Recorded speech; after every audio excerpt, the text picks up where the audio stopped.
Guess what day it is? Huh? Hump Day? Good morning, everyone. Happy Hump Day. Happy holidays from the opening drive on 101 ESPN in St. Louis, where it's 7 o'clock. Your time check brought to you by Clarkson Jewelers, an officially licensed Rolex jeweler. Brooke Grimsley is here. Super Bowl champ Kerry Davis is here.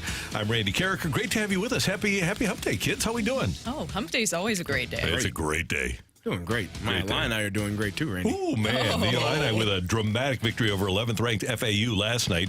98-89 for the 20th-ranked Illini. And a couple of guys, DeMosk and Shannon, both with 33 points, 25 of 35 from the floor, 4 of 11 from deep.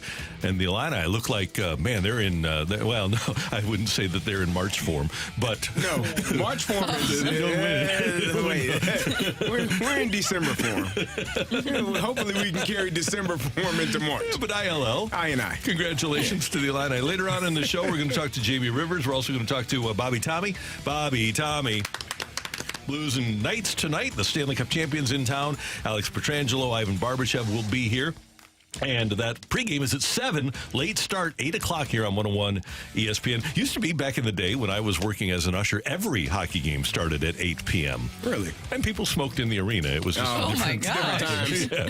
What a time. Life was different, man. It really was. Was there a smoking section or just like... No, you everywhere. just smoked. You just smoked. Yeah.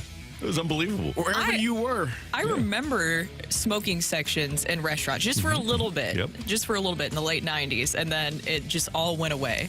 But I remember if you wanted to go to a restaurant, you just want to get a quick reservation, you'd be like, okay, fine, we'll sit in the smoking section, man. even if you weren't smoking, because obviously I was very underage at that point. But I don't remember that. Life has changed. Within the last 5 years, I don't know if I told you guys this. My son and I went to a game, I think it was in Alabama, but we're driving back and we stop at a hotel in Mississippi. Like, this is literally within the last 5-6 years. They have smoking hotels in Mississippi where every room is not a non-smoking. Are you serious? So you Of walk into a course, hotel Mississippi. room. Wow. Yeah, it is Mississippi. Wow. Yeah. So anyway, that's not great. Hey, one thing we learned yesterday is that 2023 is a weird year. Even when the Cardinals are bad, they aren't really good at being bad. So they're like, under normal circumstances, before we had the draft lottery, the Cardinals would have had the 5th pick in the draft next year. Now MLB has a draft lottery. What do the Cardinals do? They go from 5th to 7th. They've got the 7th pick in the draft. They can't even tank well. No. It's not It great. sucks. How did the Reds jump up so much? There's a lot of confusing parts there. And also, I just want to see the drawing actually happen. Me too. Don't you guys? Just to make sure there's nothing nefarious going on there? Right. Yeah, it feels a little conspiratorial to me, which baseball would do. Big word. Thank you. You like it? We don't want to put that word out there, do we? Oh, we've got the cold envelopes in the NBA. Yeah, I mean, they're historically The Knicks. heavier balls in the popcorn machine. Somebody, I hope not. But wouldn't you want the Cardinals to be one of the top picks? That's a storied franchise. The Guardians aren't. No, you would think the Guardians, they just got a new name. Who the hell knows the Guardians? Does it make it seem more legitimate that apparently, and maybe this is just a smokescreen, apparently, if we want to talk about them liking certain markets, the first draw actually went to the Washington Nationals, but because they just had the number 2 overall pick, they cannot draft in the top 6 of this draft, then the redraft would then sprang Cleveland. Still not That's a buying dumb it. rule. Okay. Still not buying it. That's a dumb rule, too. It is. Yeah. In fact, it's a lottery. If you telling me I can't win the lottery 2 years in a row? Yes. Yeah. Here's the thing. When Theo Epstein was in charge of the Cubs, he used to complain about the Cardinals getting a compensatory pick. And his line was, yeah, well, the Cardinals get that pick for being the Cardinals. So now it looks like maybe Theo being in baseball's front office maybe is kind of changing all of that. So the Cardinals will pick 7th. Ollie Marmol joined Greg Amsinger and the gang on MLB Tonight last night. And one of the problems that I had with the 2023 Cardinals was their defense, or lack of. And Ollie was asked by Greg about how the Cardinals will approach defense in spring training. That's the thing. No. The reality is the way we set up our spring is high attention to the details of the fundamentals and defense, and I really do think that when you look at breaking camp and giving an opportunity to different people and seeing how the first several weeks went, like, that wasn't ideal, and it hurt us. and then you had the injuries, and that hurt us as well. So we never got into a really good groove defensively. When you look at our infield, I think we'll be better there. I really do. Our outfield, more continuity, will be better there as well. You got to teach Jordan Walker how to play the outfield. Edmund will be fine. Newbar will be fine. Arenado should be fine. Had his worst defensive year last year. Wasn't even a finalist for the Gold Glove. Mason Wynn is elite at shortstop. Brendan Donovan should be good. He won a Gold Glove as a utility guy. I don't know if he's going to be great. I don't know if he's going to be a guy that, if he's going to play like Roberto Alomar over at second base, but he should be serviceable. And then Goldie is fine at first. And your big question, defensively, big questions, right field, as I mentioned, and then behind the plate. Yeah, and making sure that these people are playing the same positions every day is going to be vital. And drilling them defensively. And Ollie's seen it before. He knows what it takes to be a good defensive team. I don't know what happened last year, but it was a mess. Well, one of the things were playing all over the place. Well, but I think even that matters. like he said, coming out of spring training, you're playing Walker, and Walker just could not play the position at that point. Mm-hmm. Paul DeYoung had lost a step. He wasn't good. Cardinals did not prepare for life without being able to shift, and they're playing statues over at second base, and that's a fault of the front office too, when they said, well, we'll take a look at the rules changes and see how they affect us. Rather than being proactive about the rules changes, the Cardinals were reactive. Hopefully, though, they'll react in a positive way this year. Well, you have to, right? It feels like everything, just looking at the moves that they made, bringing in a Lance Lynn, a Kyle Gibson, and a Sonny Gray, we talked about them being very seasoned and veteran players. Then you're going to have, a more, hopefully, you're going to have Yadier Molina being kind of in that role where he's an advisor, not being here all the time. They haven't exactly laid out what that role would look like, but even a little bit of Yadi, I think, is super valuable to have.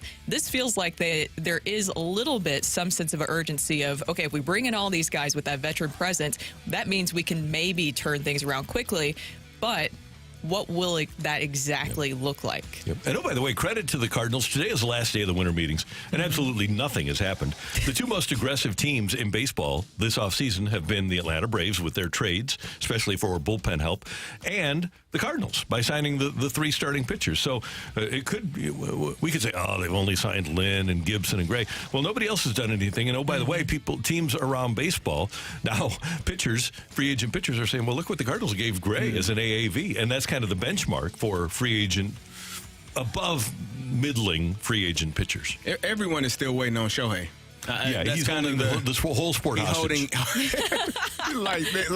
Until he signs, nobody else is really going to move, especially those teams that are in on Shohei. Like, until they know that they can't get him, then they'll probably, okay, let's go down the line and see who else is available. But if they want him as their number one guy, they're going to hold and be patient until he makes his decision. How true do you think the reports are that Shohei, supposedly he really does respect his privacy, as we know, and apparently it would be an issue or cause some sort of issue if teams started releasing that they were having meetings with him and all the different kind of stuff, and then Dave Roberts kind of let it slip that the Dodgers were having talks with him? Does that set the Dodgers back, or do you think that that's something that he will look past?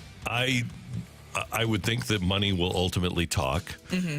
But they set that parameter They did. And then, please respect his privacy. The Dodgers GM kind of walked it back. And the first thing I thought is, maybe Dave Roberts doesn't want to deal with the circus. It might have been intentional. Yep. Like sometimes you play chess. Oh, I didn't.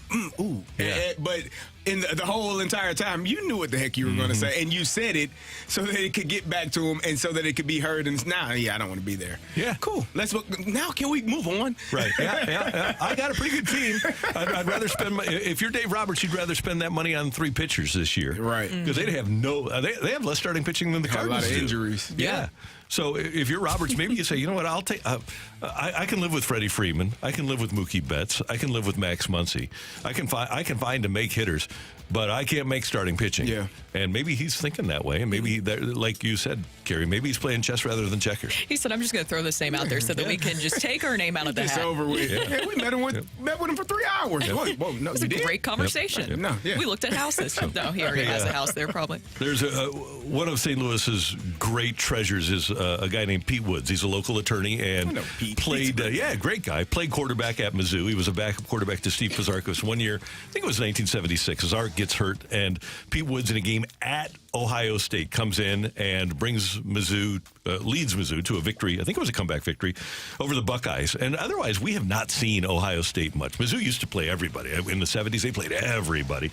And now, obviously, scheduling has changed. But now they get to play Ohio State in the Cotton Bowl. And Eli Drinkwitz was asked what it means for the Tigers to be able to play against the Buckeyes in the Cotton Bowl. Yeah, again, I think it's one of those great things about college football. And one of the things I think the bowl system is so good because it gives a uniqueness to the game. It creates fun matchups and creates opportunities for our student athletes and for our fan base to have this great game. You know, we were fortunate to be the first announcement of the selection show for the New Year's Six. And man, when you see your name up against Ohio State, again, that's a blue blood national brand. And to have an opportunity to play him is very special. I know for me as the head football coach, in my wildest dreams, I don't know that I ever thought about being able to coach in the Cotton Bowl versus Ohio State. So it's something that I'm going to be very, very present in and really enjoy the moment. That's really cool and good for him. And by the way,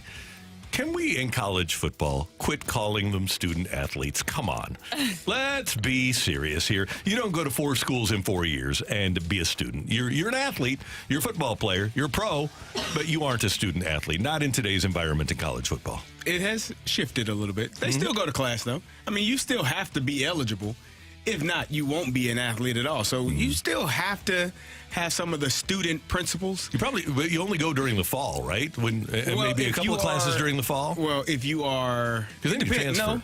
Well, if you're transferring, you still gotta keep your GPA up. You can't transfer if you are, I'm pretty sure if your grades are in a certain position, a certain way. But if you are playing football and plan on playing football and plan on playing the next semester or the fall semester, you have to have grades in order to be able to be eligible. If you're not eligible, I know this personally, Randy, because after we lost to Michigan my senior year, I had already graduated.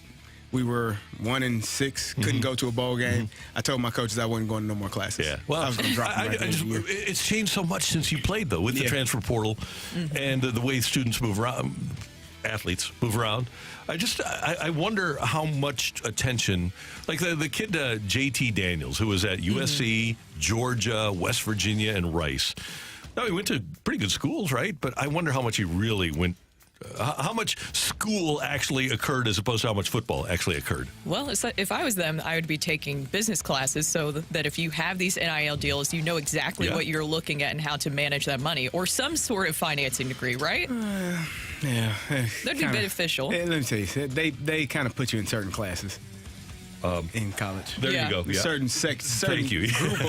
grouping of classes. Yeah, for us, it was sport management and kinesiology. Yeah. All those classes would be done by 2:30 in the afternoon. There you go. See, that's what I'm thinking. That's my point here. That's my point. And it's probably even more exacerbated now because you know that guy's not going to be here next year. He's majoring in football, essentially. Right? I remember that in college, they put some football players in our journalism classes, I guess thinking that it would be super easy, which journalism is easy. But then they quickly got moved to other classes because our teacher really, really forced, you had to do a lot of different things. And so they quickly were removed from the classes. My favorite one is that there was a Mizzou basketball player who was in a group project that was your capstone project. So the final thing you do to finish off your degree at Mizzou. And the Mizzou basketball season finished, and this guy said, I'm going to go train for the draft. And despite the fact that he was in a group of 5 people presenting this huge project to finish off their degree, he literally just one day just stopped showing up. And they were a man down for the rest of the entire semester on their final project of their entire college career because dude had to go prepare for the NBA draft. He probably was going to use that NBA money as opposed to whatever that project was. Hey, we're off and running here on 101 ESPN. You can join in the holiday spirit by helping 101 ESPN support Operation Food Search throughout the month of December.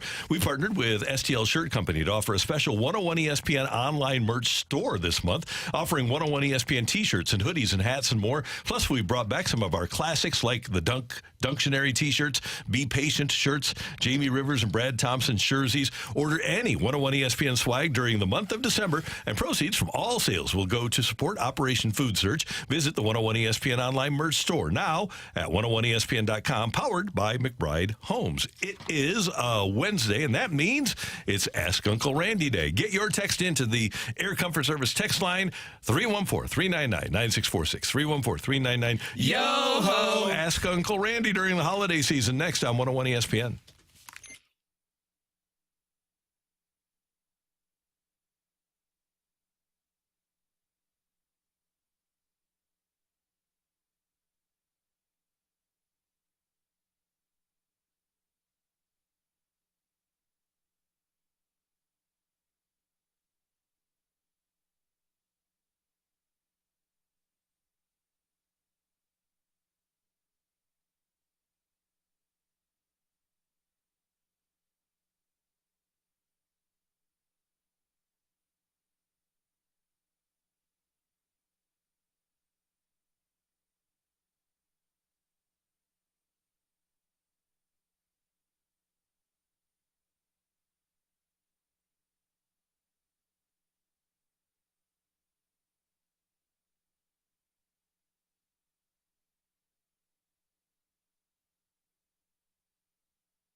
All right, here we are in early December, and for this month, and then January, March, part of April, you're going to need that furnace to be working well at your home, and that's why you need to get in touch with Hoffman Brothers Heating, Cooling, and all kinds of appliance repair. Their number is 314-664-3011. You can find them on the web at hoffmanbros.com. And you probably have already turned your furnace on, but you should get it checked out by Hoffman Brothers. They offer annual heating system maintenance and inspection to ensure everything's working properly with your furnace, and your family will be comfortable all winter long.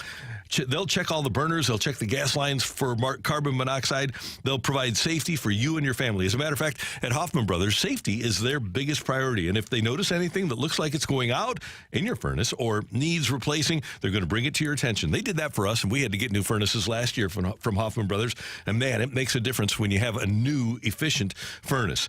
They want every single one of the Hoffman Brothers customers to be educated about the systems in their home, and they'll do great work for you. It's Hoffman Brothers, a proud Mitsubishi Electric heating and air conditioning elite contractor. Call today at 314-664-3011 or find them on the web at hoffmanbros.com.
Andy, let him dive into his infinite well filled with wisdom to find you answers. Text 314-399-9646. It's Ask Uncle Randy on 101 ESPN.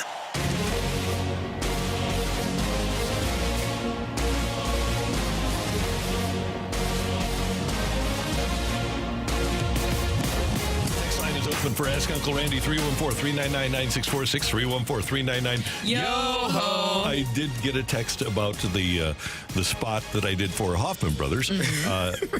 January, March, what the hell about February? Well, good point. I'm a sports guy, okay? So sometimes the only thing that happens, especially in this town in February, is the Super Bowl, right? You know? So February kind of just goes by the wayside for me. Get ready for March? Yeah, March Madness. we got spring training and stuff, but yeah, nothing really. One year we had the Blues, who had an 11-game winning streak in February. But normally February is, kind of a light month. So I think that's why I glossed over it. But yes, February will be cold and you need to have your furnace serviced by our friends at Hoffman Brothers. There you go. All right. It's a holiday season. And so there's a lot going on. Maybe you're going to meet families for the first time. Maybe you have a question about what you should do for a gift. Maybe you need to know about holiday food. By the way, Hanukkah starts on Thursday? Friday. Okay. Happy Hanukkah. Well, I think it starts on Thursday, but Technically Thursday night, I guess, is that what would work? Yeah. Yeah. Okay. So, but happy Hanukkah. And, She's new. She's getting the parameters down. You just got exposed. You might need to. you might want to. You might want to know. It's Wednesday. Move up the shopping trip by 24 hours, No, I Brooke. already did shop. There you I go. did. All right. I have no idea what I'm doing, honestly. This is all new for me. Yes. Okay, well, I'm Sundown just the going night to Google this because Sure. I think somebody on Whatever you guys say. Somebody on TV, a weathercaster, probably said Hanukkah starts on Thursday. So when does Hanukkah start? Well, I heard Jackson Burkett down the hallway talking about it yesterday. That's Okay. it starts on And Thursday. he would know he'd be official? He Evening would of know. December 7th. That would would be know he'd tomorrow. be He's a man of the tribe. He's a man of the tribe. Yeah, evening of December 7th. Evening. Yeah, tomorrow. exactly what I said. There you go. Good job, bro. What I have been You're on it. completely. Hold on. I've been completely negligent here. I've been around, Been sitting on the sounder for 2 minutes. Yeah, there we go. Negligent. All right, let's go, Matthew. Good morning, Uncle Randy. My wife and I have been taking our newborns with us to stores and restaurants. Newborns, that must be twins or triplets or something. He did say newborns. The other day, some random old lady came up to Schnucks and tried to touch the babies. Oh. How do I tell strangers not to touch my babies without being a jerk? I'm asking this because my wife said I came off as a jerk, but I really don't want strangers touching my babies during cold and flu season. Well, not only that, right. but we had COVID too. And I would say, I'm okay. I appreciate you looking at the babies, but we would also appreciate if you would not touch them. Yeah. Because you just, and even bring up the fact you never know, not saying that you have a disease, but you never know what sort of disease somebody might be carrying. What happened to the times where before you even grabbed the newborn baby, Can I you washed touch? your hands? Right. You would go wash your hands even before COVID. This is like 90s, 2000. Like you would go wash your hands and then you would pick the who. Why would you think you should touch my child? Post-COVID, yeah, it's right. and you know what? Like, when I see somebody walking a dog, I say, "Can I pet your dog?" I'm certainly going to ask before I touch your baby. Not that the dog is less important than the baby. I'm just saying I'm going to be equal opportunity Of for course. both. Yes. Just ask permission and then Always. make sure your hands are washed, please. Please. Can I pick up your baby? I don't know you. That's a little scary because then they could just run out. You know what, I though? wouldn't do that. And by the way, if your wife thought you came off as a jerk, better to come off as a jerk in that sort of a situation because that woman, she might I'm sure she does love all babies, but that's just not right. That's not a good thing to do. Maybe she needed to learn that lesson that you just don't go touch people's babies randomly No. at Schnucks. No, that's a little weird. Yeah. And also, I mean, the season right now, RSV's going around, flu's going around. You never know. Right. Dear Uncle Randy, I've become more serious with a girl, or with a lady, excuse me. I'm 40, Lady she's friend. 36. 40 and 36, is it? Yes, 40 and 36. We both have professional jobs. We're going to holiday events, weddings, etc. Girlfriend sounds too high school. How do I introduce her? No, she's your girlfriend. Significant other. Yeah, significant other is fine, but girlfriend's cool. I don't think anybody will have any trouble with that. 40 and 36, and she is. I wonder, at 40, are you the boyfriend? Significant other is fine, but I have. If somebody, in fact, I know somebody in their 40s that's getting married this weekend and introduced me to her significant other as her boyfriend, and they're both in their 40s. There you go. Cool. I have no problem with that. So, but if it does feel, she's saying that it sounds too high schoolish. He's saying it. Okay, if it sounds too high schoolish to you, significant other is fine. Or Don't do it. No. Do it. This is my lover. I knew you were going to say I got my Lover. I knew that's what you were going to say. I saw it coming from a mile away. God bless it. Daryl Gorandi. Wow, we got a lot of pregnancy stuff today. Daryl Gorandi, am I wrong for telling my wife that I don't want anyone, her mother, in the delivery room when our child is born? No, that's not wrong. That is an extremely intimate moment. No, you don't bring mothers into no, that does not happen. You are not wrong. You are 100% right. And no, she is wrong if she wants her mother to be in the delivery room with you and her. It's you and her and the doctors. That's it.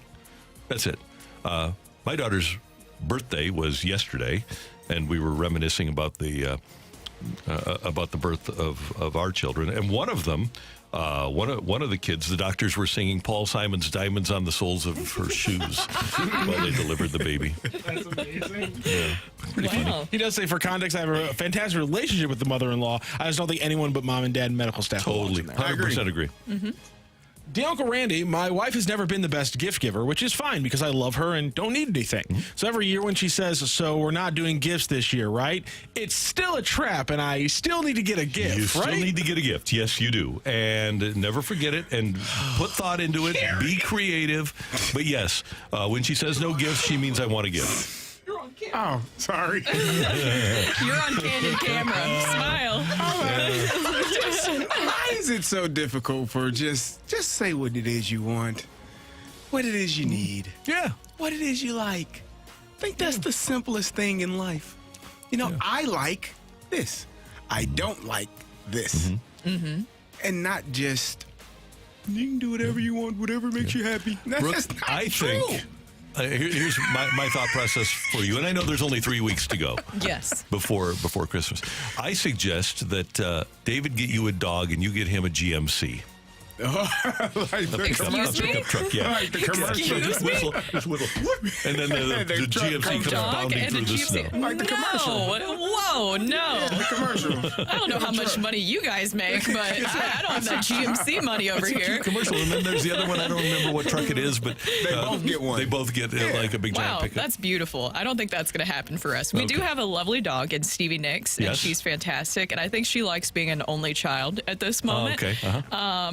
As for the gift thing, I don't know. Maybe just ask. I like, CD, your daughter's approach. She sent you a Google Doc did. yesterday Wow. with links. With and that's links. a great plan. That Like is. Amazon, like the link to go right directly to what it is. I was like, oh, this is actually Not much thinking involved. You just click on Listen, it. do you know how easy that was? I got like 4 or 5 things in the cart already. Perfect. Yeah. That's great. You showed me that, and I was like, Easy. oh, I'm going to do that. Yeah, good I thought. raised her right. I'm proud of me.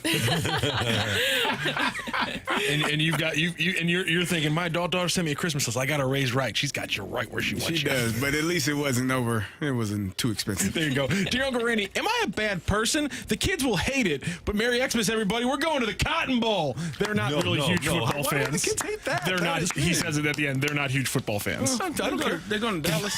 Yeah. Get to Dallas. Get to go to Big D. Family trip. Go to Jerry World. I will go to the game if you don't just want to like go. I'll Disney save a few World. dollars. No, everybody should go to the game. It's a family outing. It's an experience. No, that is a unique item that everybody ultimately will enjoy, and it'll be memorable for everybody. That's a great gift because you can only give that gift one time. You can't give it another time. You're only going to be playing Ohio State the first time once. So I say no. That's one that they don't realize. I took my kids a few years ago.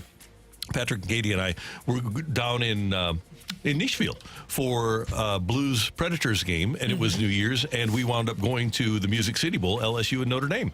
Yeah. And we didn't need to see LSU and Notre Dame, but we went and got tickets at the window. Had a great time. It was very memorable for us. So, no, I think that if you can get to a bowl game, take advantage of going to a bowl game. I'm Absolutely. going to go to the Music City Bowl. Music City Bowl's cool. Are you really? Yeah, that Oh, was the one. nice. That was, Maryland and Auburn. Yeah. You're gonna go to that? One of my former kids plays for Maryland. that was the one that we went Tell to. me where I need to go down in Nashville. Okay, we'll have a talk later about it. Yeah, no, it's a great time, and that Maryland and who? Auburn. Okay, yeah, you'll get good seats. It'll be a great time. The Music City Bowl is a great time. It really is. And there's plenty of things to do. So for the Cotton Bowl, maybe if you're worried about them not having that much fun, I don't know how long they're going down there, but schedule a day to go to the zoo or something like that maybe they will already enjoy so that it is a full experience that they like. Yeah. There's a big tower. What's that tower in Dallas that they have? I don't even remember the name. Oh, you can go see the grassy knoll. There you go. I don't know if that's exciting for kids. It's historical. You can teach them a little history. Oh, man. Guess what happened here? Oh, no. Anyways, hopefully I didn't traumatize you on this trip. Here's why Daddy doesn't trust the state intelligence agencies. Oh. All right. Let's go. Give me one more. Okay. Fine. Don't cut us off. We'll loosen it up here. Yeah. Who needs a clock? Uncle Randy, am I a bad father that I don't want to get my 6-month-old kids any special gifts from Santa already? How about a first Christmas next year when he already doesn't have every single toy in the world? That's no bad father. Now you don't have to get toys because 6-month-olds generally don't do the toy thing, but your 6-month-old needs a first Christmas ornament. A first Christmas stuffed animal toy that they will keep with them forever and take to college with them. So yeah, that is, if you don't get your 6-month-old the gifts to commemorate their first Christmas, you're a bad father. I think Rocc is seeing the same text I saw. Somebody said, hey, take them to the grassy knoll, it'll really blow their mind. You have to say it, man. Randy, did you text this in? I did not. 314, nicely done. That was a good one. Do kids know Santa at 6 months? No. They don't know No. much of anything. Gary's got the exact same thought process as this text. We're like, he's not going to know the difference. You don't know who Santa was here. But you want to have kids have a memoriam of their first They Christmas. should have gifts. Yeah, I agree. Yeah. Yeah, but no, you Doesn't do have need to be to from get them. Santa. Yeah, right.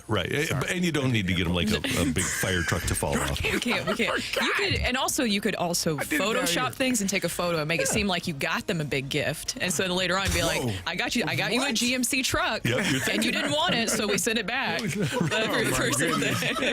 Great idea.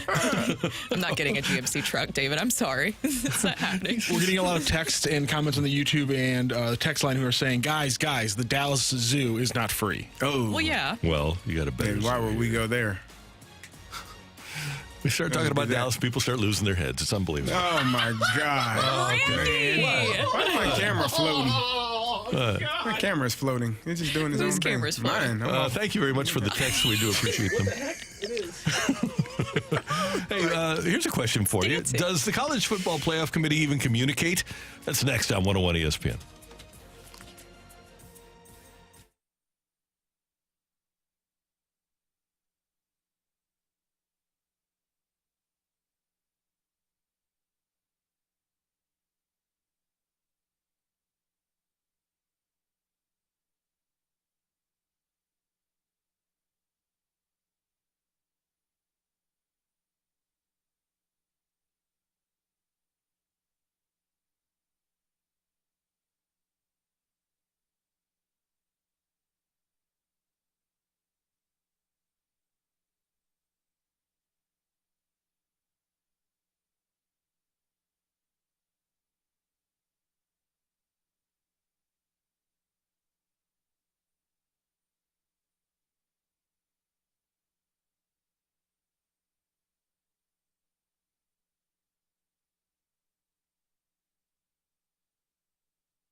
Hey, did you know that as your house shifts over time, it may not affect your foundation, but it might knock your gutters out of alignment? And if your gutters are 15 years old or older or looking like they need a facelift, now's the time to get in touch with my friends at Gutter Pros at gutterpros.com.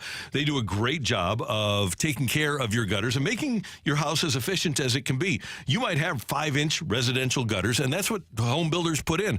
But actually, 6-inch gutters are more effective for your home. They carry more water, and you don't have that water coming over the edge of your gutters. It's the best thing you can do for your home to provide it safety and durability by getting in touch with gutterpros.com. And they do soffit and fashion. They'll do a fantastic job of siding for you as well.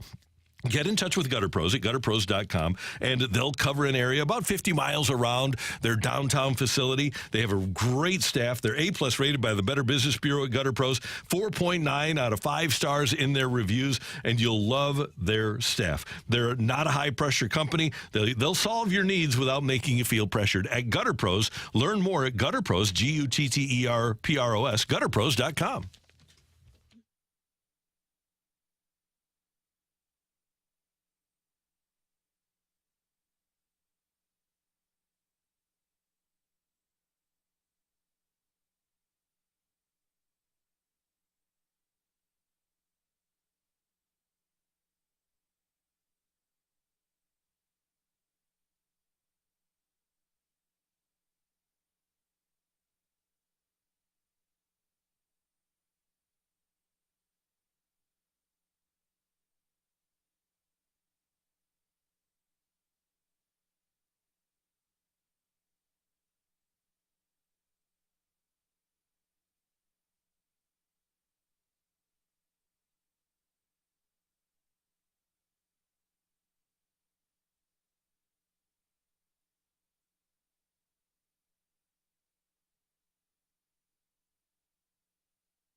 This is Rocky with your Sports Center update, driven by Johnny Londoff Chevrolet and Johnny Londoff Autoplex. The St. Louis Blues back in action tonight, facing off against the Golden Knights back here at home. It's a late game, 8 p.m. puck drop, which means you can catch the pregame show right here on at 7 p.m.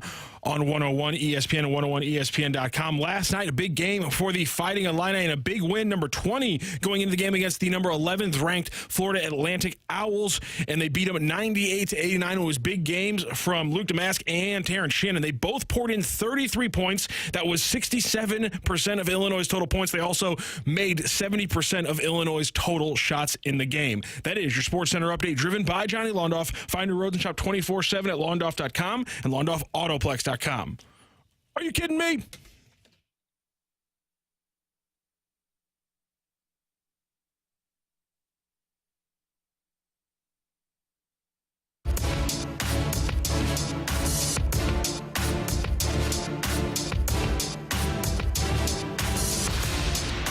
Has a great piece up about the selection committee and how they came to their solution of four teams for the college football playoff. And one of the lines is one of the committee members, one of the 23 college football playoff committee members said, quote, "All of us had the emotional tie like, holy blank. This is really going to suck to do this," one member told ESPN. "We talked about that over and over, and we just kept coming back to, are they good enough with what they have to win a national championship?" And it just kept coming back to, we didn't think they could.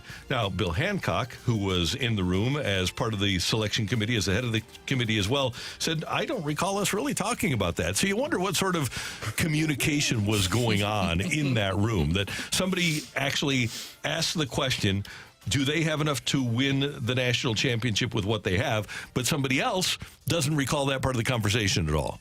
Well, that happens in a lot of conversations where people are not tuned in and miss key points and vital information. I think that it's just unfortunate that this had to happen to Florida State in the manner in which it did, because you're looking at the team. all you can do is play your games, and if you get in, anything is possible, right? And so you really denied them the opportunity for the anything is possible, because you're basically saying there's no way that they're going to win this game. You know who was a 10-point underdog in their game this past weekend? Washington. They were. They were a 10-point underdog against Oregon, a team that they had already beaten this year. And they went out and won that game. Just because the points, I hear people saying, "Oh, they were Florida State would have been a 14-point underdog to Georgia or Michigan or Alabama or any of these teams." So what? You don't play the game on paper. You play the game on the field. Anything can happen. Someone could get injured. There could have been a key injury for an opposing team. Not that you want that to happen, but anything is possible. And again, Florida State is a team to go out with your third-string quarterback, a true freshman, never having played a college football game, and to win that game, despite how ugly it was, you won. And that's the most important thing. They won. They went 13-0. They won their conference. They won their conference championship, and they still were denied the opportunity to go win a national championship because you're assuming on paper Alabama is better than Florida State. Well, yeah, the best teams find a way to win, and Florida State did exactly that. I think there's so many things to this because, as you know, CD, I've been more on the side of the SEC. I understand, too, the frustration with Florida State. It doesn't make it right what's happening here. I do think one line is interesting in this story, Randy, that you're bringing up is this one from Hancock, this quote where he says, "It is the most ethical, deliberate, and detailed process I've been through since I left the men's basketball committee," as you mentioned there.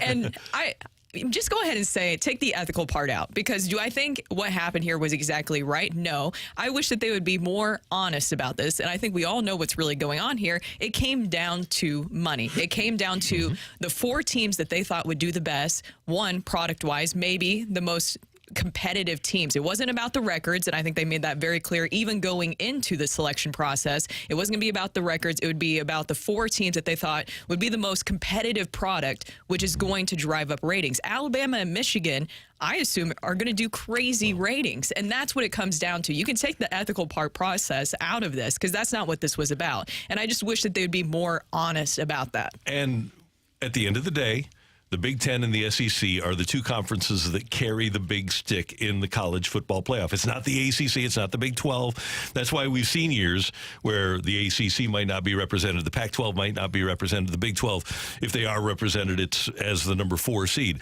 But if you are the big boys, and the big boys now are the Big Ten and the SEC, you're going to get sway. There's going to be an inherent advantage for you. And I do think, as I watched the teams, and I saw Florida State 3 or 4 times this year. They were really, really good. And I saw Alabama probably half a dozen times this year. And Alabama's really good.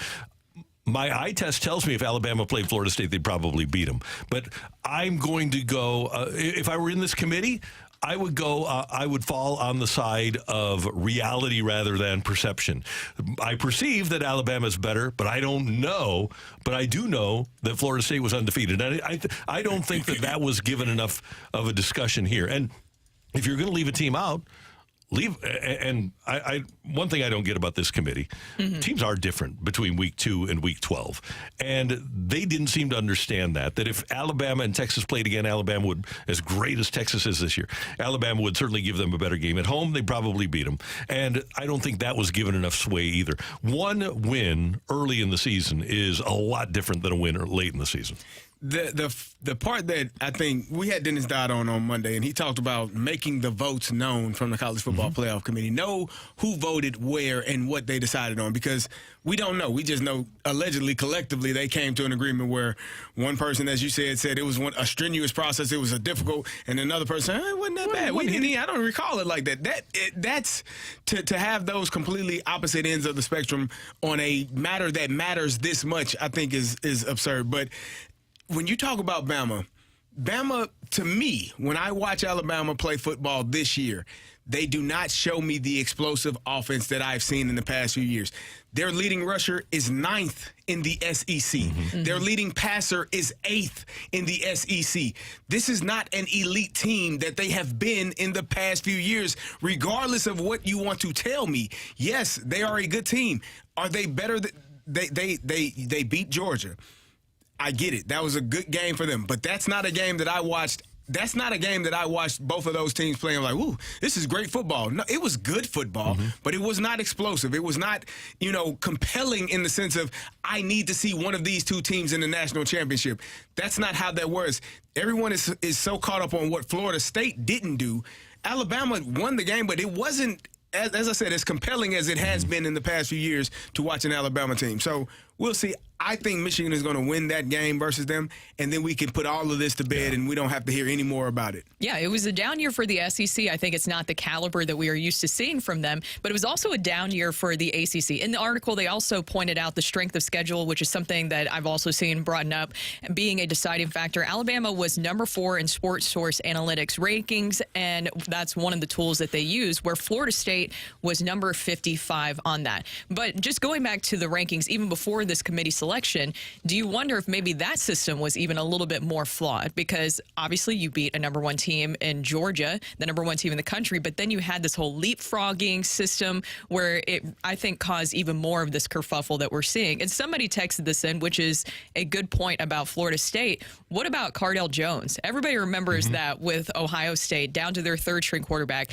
and Cardale Jones, what he was able to do was just huge. So then you're always going to wonder about that mystery with FSU if they got that chance. By the way, their 2nd-string quarterback would have been ready for that game by then. So it's not right, and I'm going to totally agree with you on that. But I think that if the committee was being actually honest, then they would say this was about revenue. And the 100%. The difference was, though, with Cardale Jones, Ohio State beat Wisconsin 59-0 in the Big Ten championship game. Yeah, but that's that's. To me, that's a different. I don't want to compare that game. Ohio State won, as did Florida and they State. won the national championship because they were they had an opportunity to do. Right. Florida State will not get that opportunity, and I think it's just I just feel like it's wrong. I know why they did it. It's about money, man. It ain't about, you don't want to leave an SEC team out. You understand the business side of football and how important that is. It just means more. That's the slogan. Just because you say it, don't make it true. Just because the Dallas Cowboys say they are America's team, don't make it true. It's a slogan. So for them to put Alabama in that playoffs as opposed to Florida State, I know why. It was money, but it doesn't make it right. And by the way, 2014, Ohio State was Alabama. Ohio State had the loss, and they didn't even play.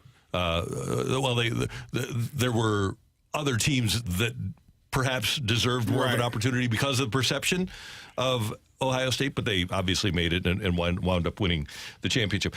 Hopefully all this will be solved next year, because you won't have a team. The number 13 team in the country will not be able to say, yeah, we would have won the championship. That's a situation where you say, if you don't like it, play better. Because Florida State was undefeated. Florida State, we never got an opportunity to see whether or not they could lose. And by the way, Florida State could wind up as the only undefeated team in the country. If they win their bowl game and Michigan loses and Washington loses, Florida State could wind up as the only unbeaten team in the country but not have a chance to win the whole championship. Coming up here on 101 ESPN, we've got Take It or Leave It. Send your text into the Air Comfort Service text line, 314-399-9646, 314-399-YO-HO. Tioli next on 101 ESPN.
by Sumner. It's time for Take It or Leave It. Want to say something? Want to put it out there? If you like it, you can take it. If you don't, send it right back. Get your text into 314-399-9646 and give us your Take It or Leave It. Brought to you by Gloria Lou Realty. Visit GloriaHasTheBuyers.com and start packing. That's my final offer. Take it or leave it.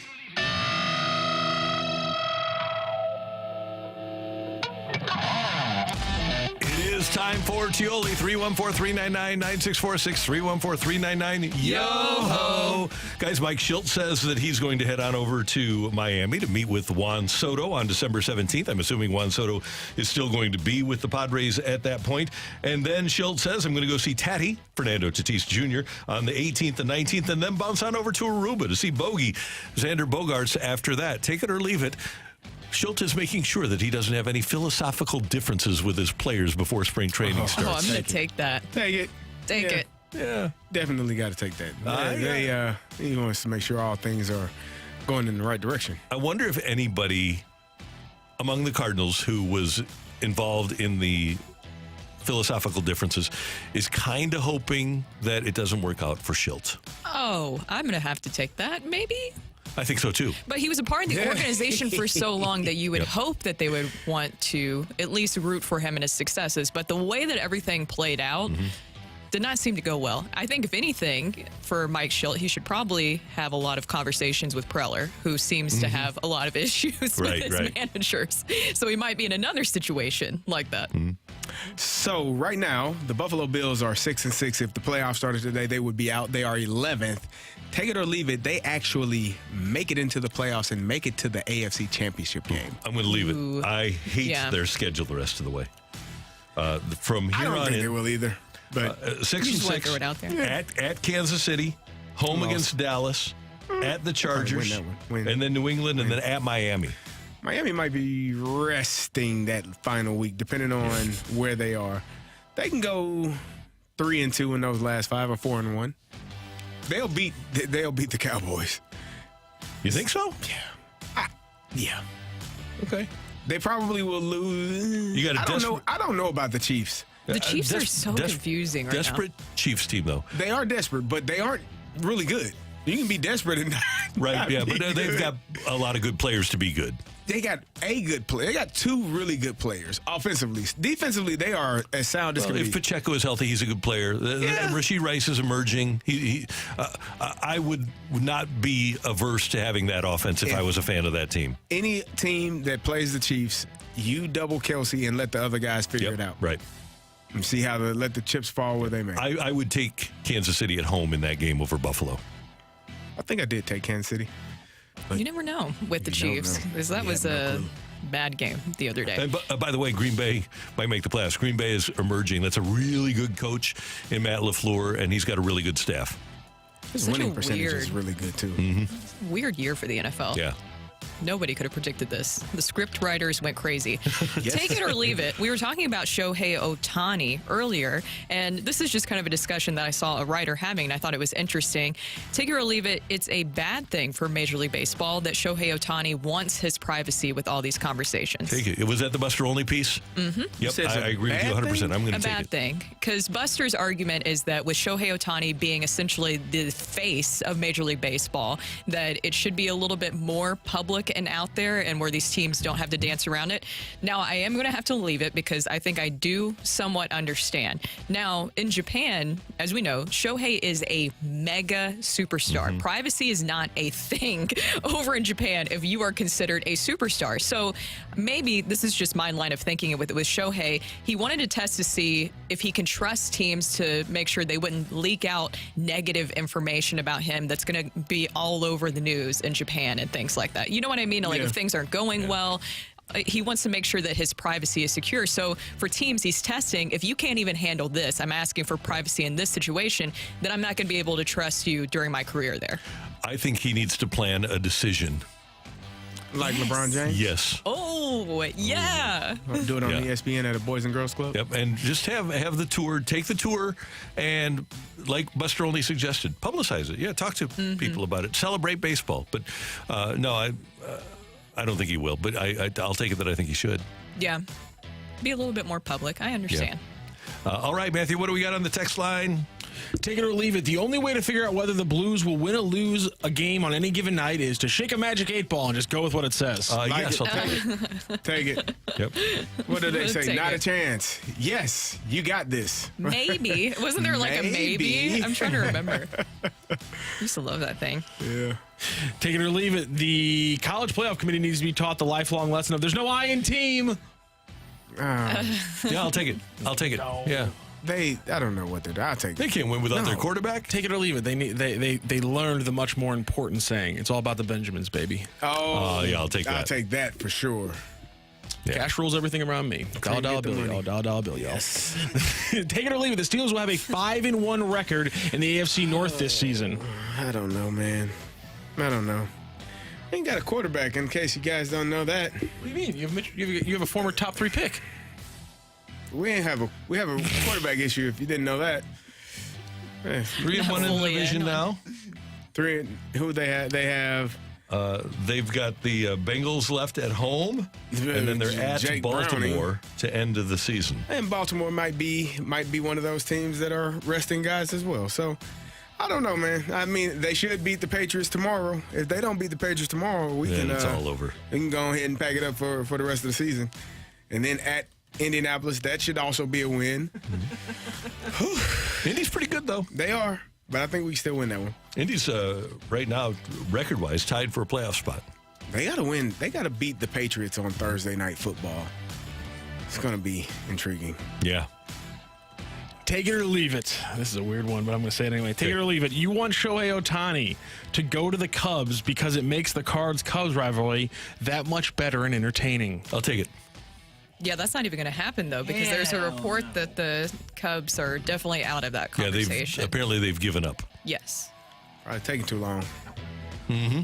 But there's a chance for Yamamoto. No, I wonder why they didn't. Well, I guess it's a Boris thing that they didn't get Bellinger back. But man, Cody Bellinger was a stud for them. Yeah. You think you take the house money that he popped the way he did and you run with it, don't you? Yep. You don't really reinvest in that and expect it to happen again, do you? You let somebody else do that. I would try it. It's pretty good. Fair enough. Take it or leave it. If the Cowboys beat the Eagles this week on Sunday night, that moves Dak up ahead of Brock Purdy for the MVP. I'll take that. If Tyreek Hill passes 2,000 yards, Why do we just bypass Tyreek like he hasn't been the best player all season long? Why do we feel like it has to go to a quarterback? The Dallas Cowboys, Dak Prescott doesn't necessarily deserve an MVP over Tyreek Hill at this moment, nor does Brock Purdy or Jalen Hurts or any of the other quarterbacks that they have named all season long. Tyreek Hill has been the absolute best player in the entire NFL. No questions asked. All season long. He's at, 1,500 yards receiving? Yeah. What's the name of the Or award? 1480 or something like that. He's like 550. MVP. Most valuable player? I know a team that is undefeated with a player in the lineup and 0-3 without that player in the lineup. would that be? Debo Samuel. Oh, well. He ain't got enough yards. Christian McCaffrey has a bunch of He touchdowns. ain't got enough yards either. Okay. This Tyreek Hill guy. Uh-huh. Tyreek the Freak. What if Mitch Trubisky was throwing him the ball? Mitch Trubisky ain't. You know what? If Mitch Trubisky could get it out there, he might be okay with Just let Tyreek it as fly. his Yeah, receiver. Tyreek is awesome. He's great. 1481 right now. Come on, man. That's amazing. Thank you, Matthew. Thank you, Randy. And thank you very much for your texts. We do appreciate them. Coming up, we're going to talk to our buddy Jamie Rivers, Blues and the Golden Knights tonight at Enterprise Center. We're going to talk to Rivs about the roller coaster ride next on 101 ESPN.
Hey, if you're getting ready for that holiday get-together at your house, make sure that you get all of your food and all of your fixins at Schnucks. You can go to Schnucks and you can order everything you need, whether you need a sandwich tray, maybe a veggie tray, maybe a charcuterie tray.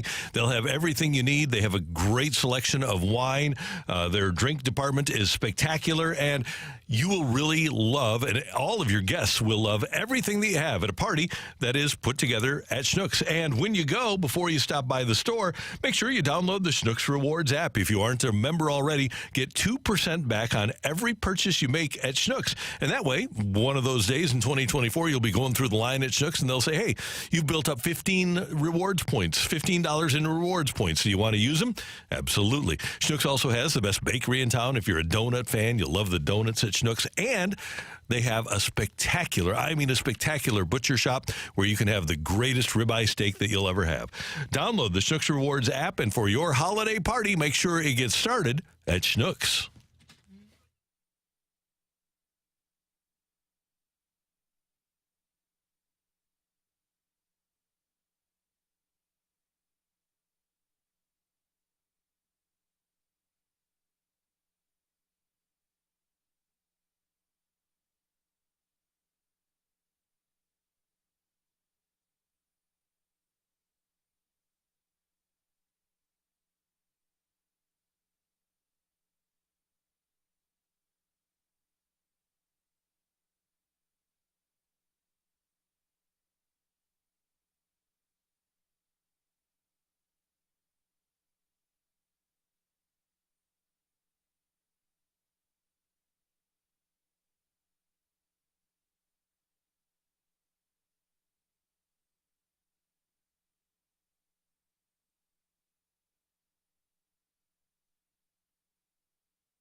Talking everything St. Louis Blues as we head into the Blues Booth. Presented by Boardwalk Hardwood Floors, a proud partner of your St. Louis Blues. Find your perfect new floor at our 4 convenient locations and online at boardwalkhardwood.com.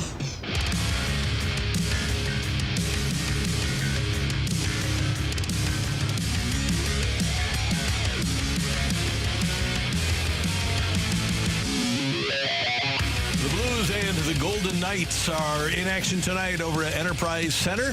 7 o'clock pregame here on 101 ESPN. 8 o'clock face-off, and our friend Jamie Rivers will be part of the call on Bally Sports Midwest.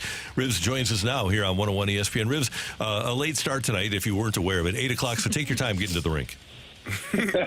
Yeah, it does throw me off a little bit because, as you know, Randy, we're trying to always organize the radio schedule with the TV schedule, and then got a bonus hour today on the air, so that's good. Yeah. Hey, I want to start with something that's serious, and we'll have fun and play around, but one of the greatest Blues alumni and one of the greatest people I know is Kelly Chase, and the Blues put on Twitter yesterday that Chaser is starting his chemo treatments for leukemia. He started them yesterday, and you know Chaser as well as anybody, and I just wanted you to weigh in with your thoughts and prayers for our friend Kelly Chase. Yeah, look, Chaser, from the day I got here to St. Louis, was an unbelievable teammate, unbelievable guy. I remember how welcoming he was when I was 18. He made sure I had a car to drive around while training camp was going on, and he always just, looked out for all of his teammates, and he's never stopped, even post-career. He's always looking out for people, and he's always been a fighter. So, Randy, as well as anybody, Chaser's never backed down from a good fight. And this is going to be a hell of a fight, but I think he's got this. Agreed. We're all thinking of him right now. Well, Jamie, I wanted to ask you about, obviously, what a performance that was by Jordan Binnington in Las Vegas. You've seen a lot of great games from Benner, but where does that one rank amongst some of his greatest moments? Wow.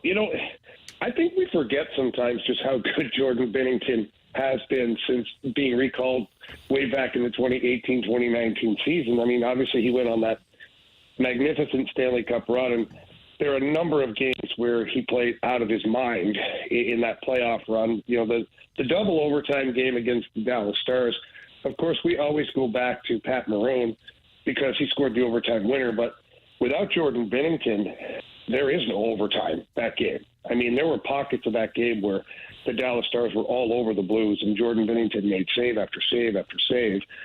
And then, the Game 7 against the Boston Bruins, without Jordan Bennington in the first period, maybe you don't win the Stanley Cup. In fact, I'd argue you don't, because there probably would have been 2 or 3 goals scored in that first period. So to go back to the last game here in Vegas just the other night, it was a magnificent performance. But I'm not surprised. If that makes sense, I'm not surprised. I know a lot of the national people around the hockey world have these things that these thoughts about Jordan Bennington. He's not a goalie he once was, or he's a flash in the pan, or his antics and all this other crap that they bring up. He is a fantastic goalie, and I tell you right now, apart from maybe 2 other guys in the NHL, that most teams would want Jordan Bennington in between the pipes in Game 7 with the Stanley Cup on the line. Jamie, there's a quote by Mike Tyson. So I'm going to paraphrase it here. It says, discipline is doing the things you hate to do, but doing them like you love it. And when football players play on Sunday and then they got to play on Thursday night, our bodies are sore. We don't want to get up and do that, but you have to. As a hockey player, you might be sore after 2 or 3 games, but you got to get up and play that 3rd or 4th game. How do you get this team to do that every single night with the discipline, with the effort, with the energy, so that it's not win one, lose one, win one, just the back and forth that it has been? Yeah, it's a grind. There's no doubt, and I can tell you this, it's not an excuse. It's just a fact. And had I not been traveling with the team, I maybe wouldn't have thought about it as much as I have here recently. But this has been a grind on this club. The month of November, leading into December now, it has been almost constant travel. You've had a couple of home games here and there, but the players have been home for a day and a half, maybe 2 days at the most, and then back on the road for a minimum of 4 days, and then a couple of big long trips as well. So that's a grind too. And I think people forget that factors into it, because you're constantly disrupted. It's not like life and luxurious lifestyle. Yes, they have the chartered flights, perfect. They get fed well, all that stuff. They're taken care of, yes. But they're constantly having to pack, unpack, get ready, go to a rink, and you're getting beat up in the meantime. They're playing 2 or 3 games in that pocket of time, and they've got to try and ice their bodies and stay in shape and stay on top of things. It's constant motion that isn't easy. So for this Blues team, I think that they're starting to get the hang of it a little bit. I'd like to see them a little more consistent. And the bottom line is, Kerry, from the first game you play during the season to the last game, you're hurt. Yep. You are. You're like it's just a level of pain between 1 and 10, and it depends what it is from a week-to-week basis or a game-to-game basis. So it's nothing new for these guys, and maybe some of the younger guys are learning to deal with it in a different way. But I think that for me, the inconsistency isn't so much that guys are getting tired or beat up on all the time. I still think that this is a relatively young team in some areas, and they're maturing and they're learning what it's like to play a full 82-game season and to be counted on every night, not just to be an accent piece. Right. Hey, Revs, the schedule after tonight, and I would imagine that we'll have an angry Vegas team here, but then you get 3 of the bottom 5 teams in the league in your next 4 games. Columbus, Chicago, Detroit playing really well, and then Ottawa. They're not very good this year either. Is this a key point? Because it seems like during the holiday season, as we approach the holidays, there seem to be some distractions. Can this be, as far as the Blues making the playoffs in a very tight league, could this be a key stretch for this team? Oh, absolutely. I mean, look, you still, to your point, just to Kara's point a couple minutes ago, win one, lose one, win one, lose one.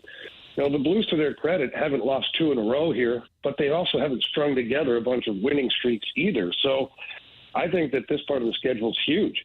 I think that you've got some games that are winnable.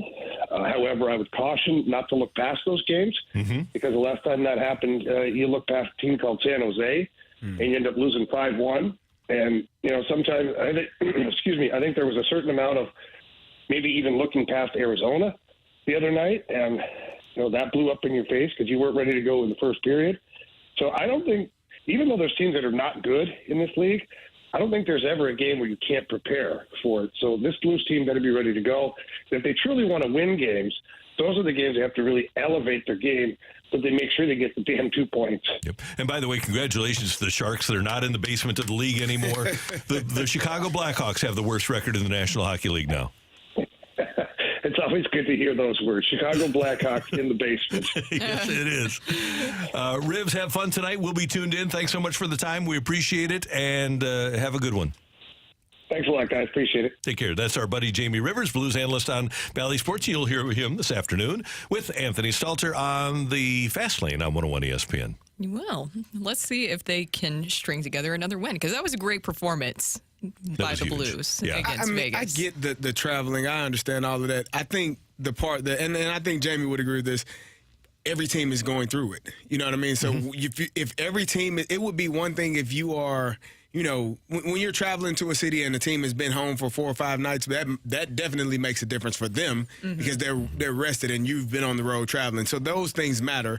But every team has to have the same travel schedule essentially for the entire season. So when you do get those home stands and you do have 2 or 3 games at home, those are the games where you have to win 2 out of 3. You got to win all 3 of them because that's how you get your record to be better, because the team is on the road, you're rested, you're at home.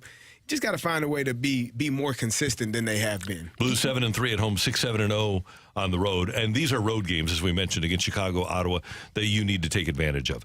It's the opening drive on 101 ESPN. Coming up, the Cardinals down at the winter meetings for the last day. Are they going to accomplish what Mo wants to accomplish? That's next on 101 ESPN.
Hey, I want you to find a great place for lunch on Rudder Road in Fenton. It is the Fenton Bar and Grill. You can see their menu at FentonBarandGrill.com. Today, their special is the spectacular Wednesday special, trash tenders tossed in their signature golden sauce over macaroni and cheese. And it is spectacular. And today, when you stop by the Fenton Bar and Grill, Alicia will be behind the bar. You'll be able to say hi to her, along with Kelly and Megan and Colleen and Ashley. The whole gang over there is so friendly and so much fun. And they make the dining experience great for you. If you want to take your significant other out for lunch, maybe you have a business lunch, maybe you just want to stop by for a happy hour. And of course, tonight during the Blues game, they'll have beer specials. Fenton Bar and Grill is the place to go. Cody Schrader stops by there when he's back home in St. Louis, and you should stop by there too. Great food. Great people, easy to get to, and when you walk through the door, it's going to be all sports. You're going to have sports on the TVs. People are going to be talking sports, and they have their own new beer, their hard-working lager over at the Fenton Bar and Grill. Again, learn more at FentonBarandGrill.com. It's easy to get to, and when you go for lunch or a happy hour or whatever, tell them Randy sent you, and I'll see you at the Fenton Bar and Grill.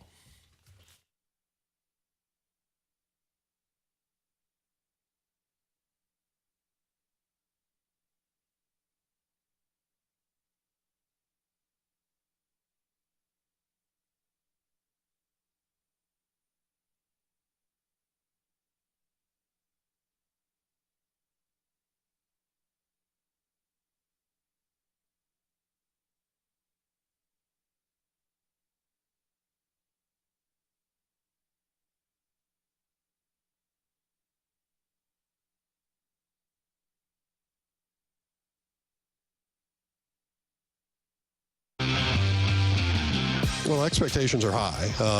You don't go and do what we just did hoping to just get back to 80 wins. I mean, our expectations are to put a real team out there that not only will compete for our division, but hopefully play into October. But I think when you look at our club overall, especially from a roster standpoint, we have great balance. Obviously, a Mason Wynn, Jordan Walker, these guys are only 22 years old. And then you couple that with a Goldie and an Arenado, we really do feel like we have great balance. And so obviously we're going to have someone step up, someone emerge to be the next superstar. But, you know, we have a lot of confidence in our everyday lineup.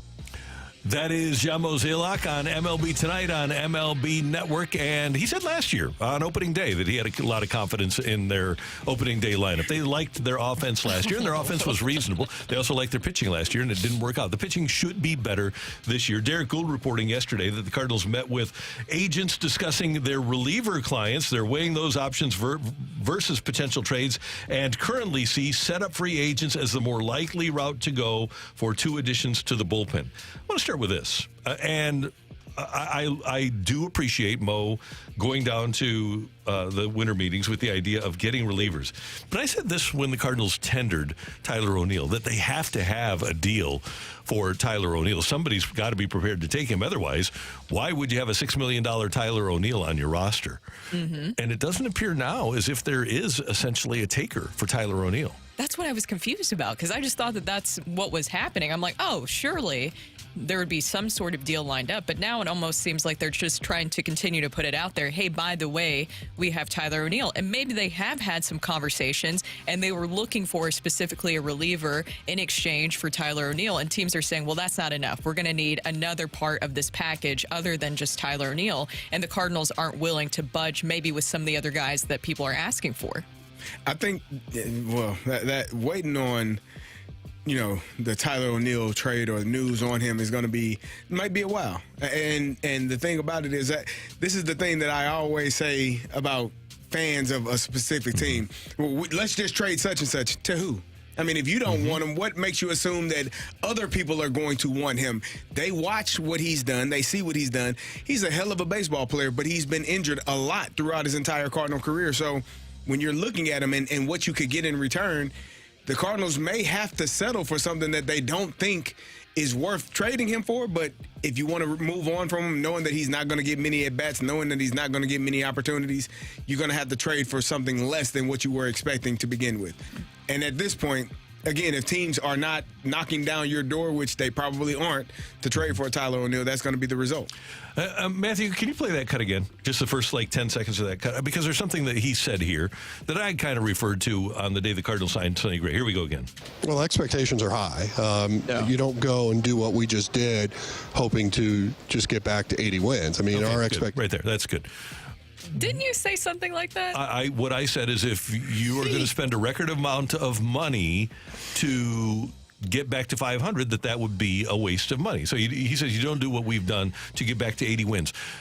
If the Cardinals can go sign 2 mid-level relievers, and they have this starting rotation of Gray, Michaelis, Lynn, Gibson, Matz, and then maybe Zach Thompson in reserve, do you think that's more than an 81-win team? Is that better than 500? That starting rotation? It doesn't feel like better than last year. It's better than a 90-loss team that they had last year. Exactly. But to me, 500 doesn't get you to the playoffs, and that should be the ultimate goal. If the Cardinals don't go get that number 1 starting pitcher, sure, they have improved themselves. There's no doubt that this team is better than last year. No doubt about that. Yes. But I don't know that they're an awful lot better than a 500 team. Yeah. 500 doesn't win you the division. It doesn't, as you said, get you into the playoffs. We listened to a cut yesterday where he said winning the division and making a run in October. Those things you got to have. You still may be missing a component, a key component, and maybe they make that decision at the trade deadline, depending on where they are, throughout the entire season. I think this team still needs another piece. We've talked about it, an ace, a swing and miss guy, because we were talking about that yesterday after the show. Who is the swing and miss guy? If you are transitioning from a pitch to contact, which they had been, and the shift is no longer available to you, now you got to have swing and miss guys. Who is the swing and miss guy on this staff? It's Sonny Gray, and who else? And so you're going to have to figure that part out at some point down the line. Maybe they do something before before spring training starts, or maybe they wait until the trade deadline. And I'm going to put this out there in the universe because it's logical. And I don't wish ill will. I want everybody to be healthy. But ordinarily, when you have 35-year-old starting pitchers or older, they don't last for 6 months. These guys lasted for 6 months. I really believe the Cardinals are taking a major roll of the dice in counting on these 5 starting pitchers, and I'm going to include Matz because he's been hurt the last 2 years, to stay healthy. Yeah, and so it's another strategic mistake, right? It could be. And if you say, CD, what you were saying too there, is that if you're going to change your philosophy, which was something that John Mozeliak stated, to more swing and miss stuff, but then Sonny Gray is really the only acquisition that you have that really does that. We talked about this earlier. The only other way that you can add swing and miss, I understand it's not something that happens overnight, but you know what does help with that is going and spending money in free agency or making a trade to do that. And it really seems, just based on the reports that are coming out, and somebody pointed out that the trades are kind of slowly happening. I will agree with that. So there is still a chance that the Cardinals can make a trade, possibly for a starting pitcher, but it seems like the Cardinals are not a part of those Dylan Cease conversations even or now. Even a Tyler Glass now. It seems like those conversations, at least at this moment, they haven't been a part of that. And I just think we had Benji Molina in here, and he said the exact same thing. We've had other guests on, too, have said the exact same thing as we're saying, that they are still missing a piece. And if you could get that via a trade for this starting rotation, then that is something they should do. But also, we're not in those negotiations. So maybe with what we were talking about with Tyler O'Neill, we might value some players here higher than maybe other teams do, and they just can't work out a trade. There's a million different things that are going on. I just wish that they could figure out something to add another piece to the starting rotation. I agree. I don't believe, maybe I'm wrong here, but I can't believe Bill DeWitt Jr. is saying, okay, well, fine. We'll just we'll pay a portion of the $6 million that Tyler O'Neill is going to get so that we cannot have him anymore. I am shocked if it's true that the Cardinals tendered Tyler O'Neill without either planning to keep him or having a taker already planned to take him for whatever price might be out there. I'm shocked by that because it seems like... But are you? Because they kept Paul DeYoung last year, and we kind of knew who... But he was under contract. I mean, this guy, if you non-tender, you don't have to pay him, and he's not going to play for you. He's not going to play for your manager. I think they probably thought that they probably overvalued what Tyler O'Neill was more than he actually is to other teams. Right, and that's why I think that they should have gauged that value before they tendered him. Mm-hmm. I think this is the problem, though. You talked about the process with Paul DeYoung and it being in them handling it in a similar way. I know the situations are different, but nonetheless. And you talked about how, Randy, that it could work. The pitching could work. The bottom line, I think, with both of these points, though, is this the correct process? Is this the best process to build the team? The results might be fine. But let's just look at this from this standpoint that we have now. Is this the best process to build this team going into 2024? And I think the answer that a lot of people are going to come up with is not really. And I think that's a fair answer. Yeah, this is a gamble. And is the best process to gamble? I don't think so. Now, could the Cardinals financially have done anything more? They did get their 3 starting pitchers. They spent, what, 25, 35, 37, 47, $48 million. Could they have done better? Not with as much quantity as Mo calls it, volume, but it would have been nice to have that little bit of quality at the top of the rotation. And things aren't done yet, but as Derek Gould reports, the Cardinals are right now talking to agents for relievers about free agent relief pitching, and it doesn't appear that trades are on the horizon for the Redbirds. And the rumors around the winter meetings are that other teams are interested in Dylan Cease and have more to offer, more desire to have him than the Cardinals do. You know what I would like? I think Mo should write a book when he's done about all of the things that we were wrong or right about. And yeah, we were trying to trade this person and we had this deal in place. And, Kerry Davis and Randy Carragher said that, Brooks said that, just let us know where we close. But he'll slightly change our names a little bit, just like slightly change it. I would like to know the inner workings. Like I told you, I was watching the Bye Bye Barry, and Wayne Font said, Joe Montana called me. Yeah. He wanted to play for the Lions, and the GM said, nah, he's too old. Like those types of things. How close are we to knowing, to having certain people or certain players here or not having them? And that's his job. And by the way, Mo is generally, I don't think in this offseason he's been really as forthright as he has in the past, but he doesn't lie to us. If you read between the lines with John Mozeliak, he's pretty good about informing the fans as to what the Cardinals are going to do. You just have to be cognizant of the fact that you have to read between the lines. Mm-hmm. Yeah, I mean, he said last season that they were going to be focused on getting a catcher, and what did they get? They got a catcher. Yeah. They definitely got a catcher, didn't get the other pieces. 3 starters. This offseason, 3 starters. He got 3 starters. Yep. So I think the goal, to come back to where we started this conversation, I think the goal to start these winter meetings, and nobody else is doing anything either, but I think the goal changed from making a trade maybe for a starter or relievers to now pursuing free agent relief pitchers and probably not making a trade. Coming up, the Vegas Golden Knights are in town, and Bobby Tommy will join us as he does every week here on 101 ESPN.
Hey, I want you to know, guys, about mentality. You know, fatigue and a lack of energy is a sign of low T, and you should get it checked. It's fast and it's easy, and you may even have something else going on. At Mentality, they're going to do a complete panel on your blood work. And Mentality physicians have actually saved guys' lives who weren't aware of another potentially dangerous condition. Like they'll take your PSA and your blood test to make sure that you're not dealing with prostate cancer. But if you are in the early stages, they can check it and get it taken care of. But their main job at Mentality is to restore your energy, to get your physical stamina back so that you can get through workouts and get through runs and get through a day if you use your body for the job. And here's what you need to do. Get in touch with Mentality. Go to lowtusa.com, and the website will teach you about what they do. And when you make your appointment to one of their facilities, whether it's Chesterfield or South County, you'll come in, you'll get checked out, you'll get your testosterone level checked, and then when you need a treatment, they've got a weekly FDA-approved testosterone treatment that will restore the energy and make you feel like you have that physical stamina back and not be as fatigued. It's Mentality. They're going to work with your insurance company to make sure that you don't have out-of-pocket expenses. Get started today at Mentality at lowtusa.com.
This is Rocky with your Sports Center update, brought to you by Saliga Heating and Cooling. Last night in college basketball, a big win for number 20 ranked Fighting Illini, 98-89 over FAU in the big games from Marcus Damask and Terrence Shannon Jr. They both put up 33 points, combining for 66 of the Illini's 98 total points. Also in college basketball, St. Louis in action tonight. They face off against Drake. That is a 7 p.m. tip-off. And the Blues back in action. They face off against the Golden Knights, this time in St. Louis. 8 p.m. puck drop means a 7 p.m. pregame show right here on 101 ESPN. And stay tuned. Coming up right now, center for the St. Louis Blues, Robert Thomas. That is your Sports Center update, brought to you by Saliga Heating and Cooling, an independent American Standard heating air conditioning dealer.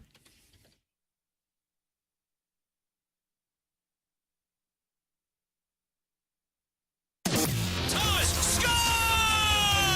Getting you inside the Blues locker room. What a goal by Robert Thomas! It's time now for Blues forward Robert Thomas on the opening drive. Driven by Pure Performance, the only stop for all your aftermarket vehicle needs.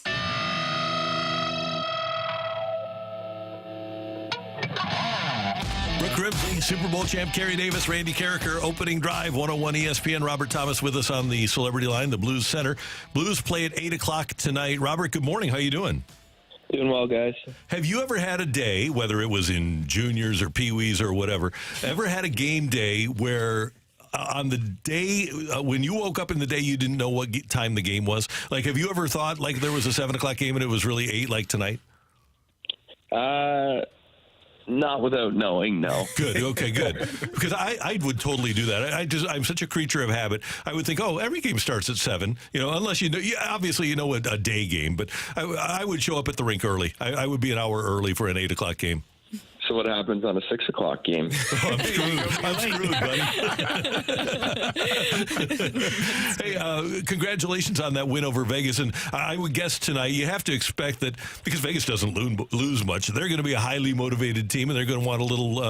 They're going to want to exact some revenge tonight.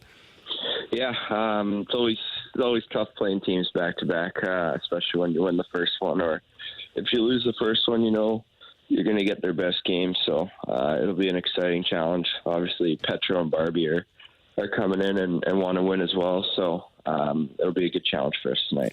So, Robert, we only played 16 games, but I would get butterflies or anxious, excited before a game because there's only 16 of them. Do you still get that for each game? I mean, it's 82 of them. Do you still kind of get the nerves that rile up before a game? Yeah, every game you get excited. It usually takes the puck drop in the first period, and once you kind of see everyone going, then it gives you a little energy and you're ready to rock. Now, for me, those wouldn't go away until I actually hit somebody. Is that the same for you? Is it running into somebody or getting a good shot or good pass? How do they go away? It's usually the first time I touch the puck. Okay. Someone's trying to come and hit you, and if you can get out of the way, then you're ready to rock. Robert, you mentioned seeing Pietrangelo and Barbie again. It seemed like Barbie had it out for Jordan Binnington the other night, but what is it like seeing those two? I'm sure that it's still weird, right? Yeah, it's always different. Always fun playing against guys that you played with for a while. So, it's always good to catch up and get to see them for a little bit after the game and stuff like that. And other than that, it's fun competing against them. Who are some of the other guys in the league? Obviously, you like your former teammates, but what about, pretty soon you're going to see Brady Tkachuk, Brady and Matthew. Who are the guys that you really enjoy, your friends that you enjoy competing against, and you just want to win a personal battle against them? Yeah, I mean, there's lots. I've played a couple of years in the league. I pretty much know someone on every team now, at least, off the ice. So that's one of my favorite things is it's always someone that you know pretty well and you want to beat, and just kind of adds that competitiveness. Well, Robert, this is the time of year where a lot of people are getting sick, and I know that Craig Berube was sick for the last home game, but he was able to push through it. What was it like for players and coaches to just kind of have to push through sickness like that? Yeah, it's part of it. Chief kind of lost his voice there for a little bit. It was great. I was going to ask that. It's part of it.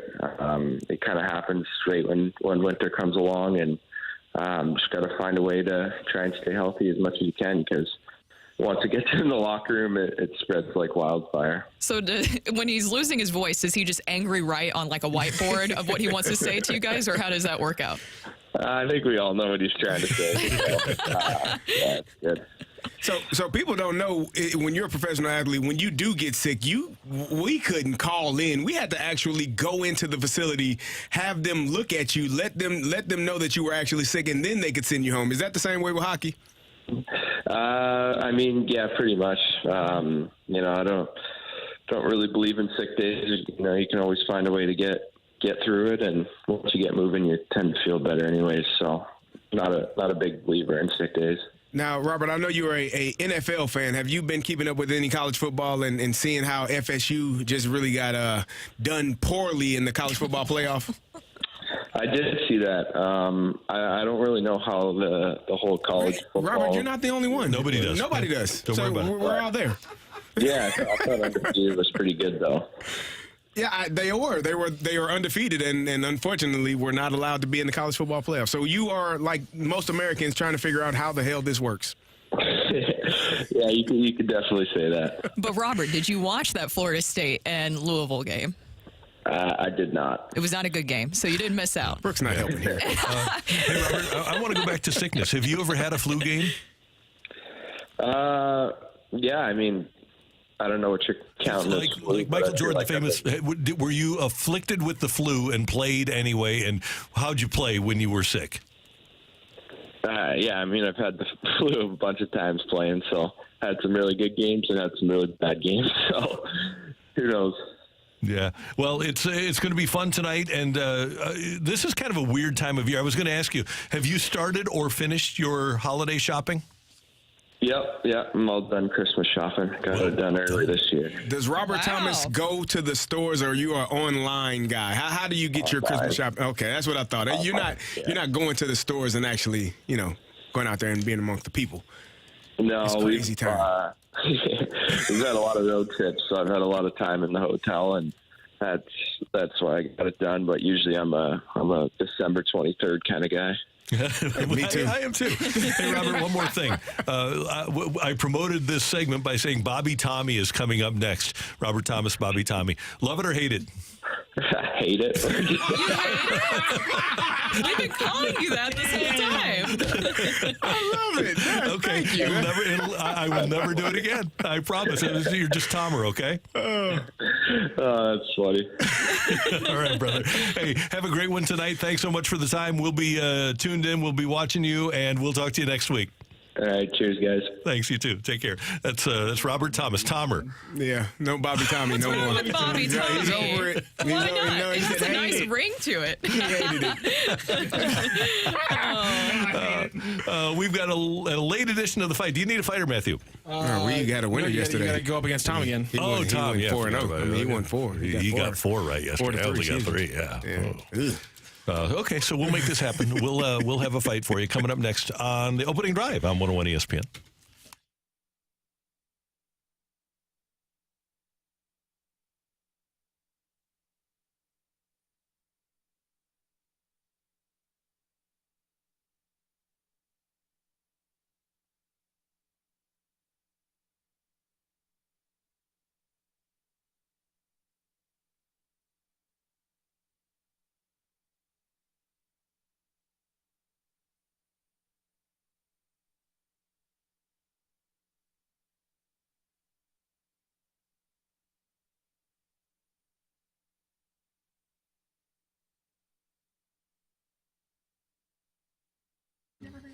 Hey, this is a message for all of you potential home sellers that are tuned in.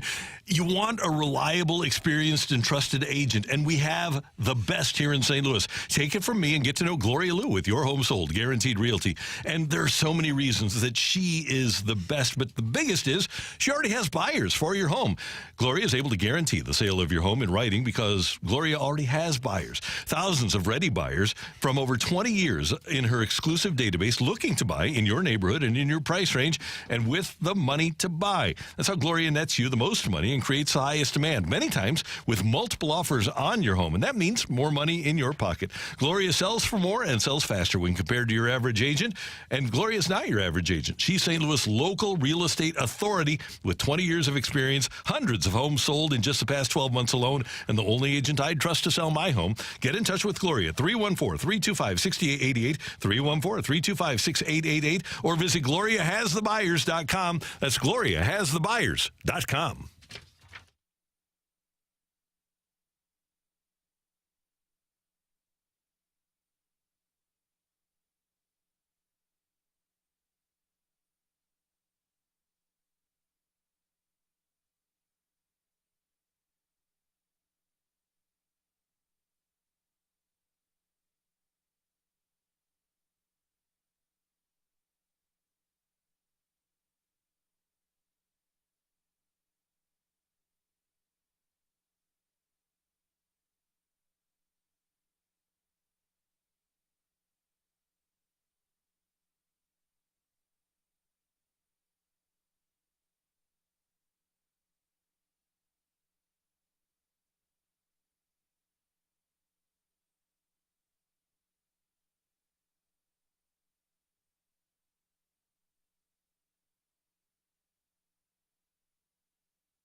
undisputed king of morning drive, please welcome Randy Carricker.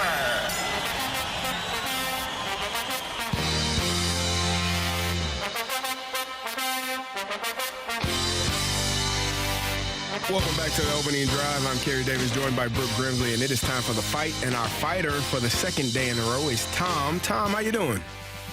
I'm good, Kerry. How are you? Doing well. How were you feeling after that big 4-3 victory yesterday?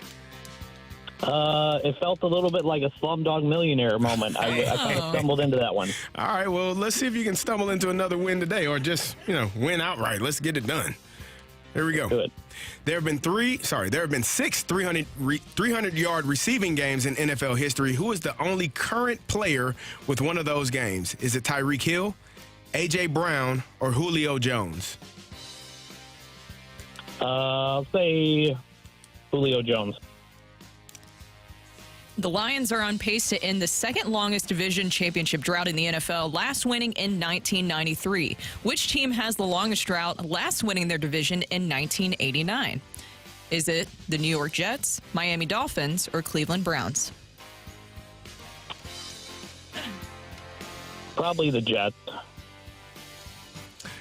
Professional wrestling legend The Big Show, born Paul White, played one season of basketball at which area mid-major program? Is it SIU Edwardsville, SLU, or Bradley? I'll say Bradley. Who was the first wide receiver in NFL history to hit the 100-touchdown mark, doing so in 1989? Was it Mark Clayton, Irving Fryer, or Steve Largent? I'll do Irving Fryer. All right, we'll double-check our score, and we will bring in Randy Carricker. Tom, how you feel? About as confident as yesterday. No, well, you did pretty well yesterday. Yeah, you got it worked 4 out. out of 4 yesterday, so maybe it is a good thing. I might be regressing to the mean today. We'll see. We'll see. Randy Carricker, say hello to Tom again. Tom again. Good morning. How you doing? Oh, man. Hey, Randy. How are you? I'm doing well. Thanks for listening. Thanks for playing. All right, Randy, you ready? I'm ready. There have been 6 300-yard receiving games in NFL history. Who is the only current player with one of those games? So Flipper Anderson had one.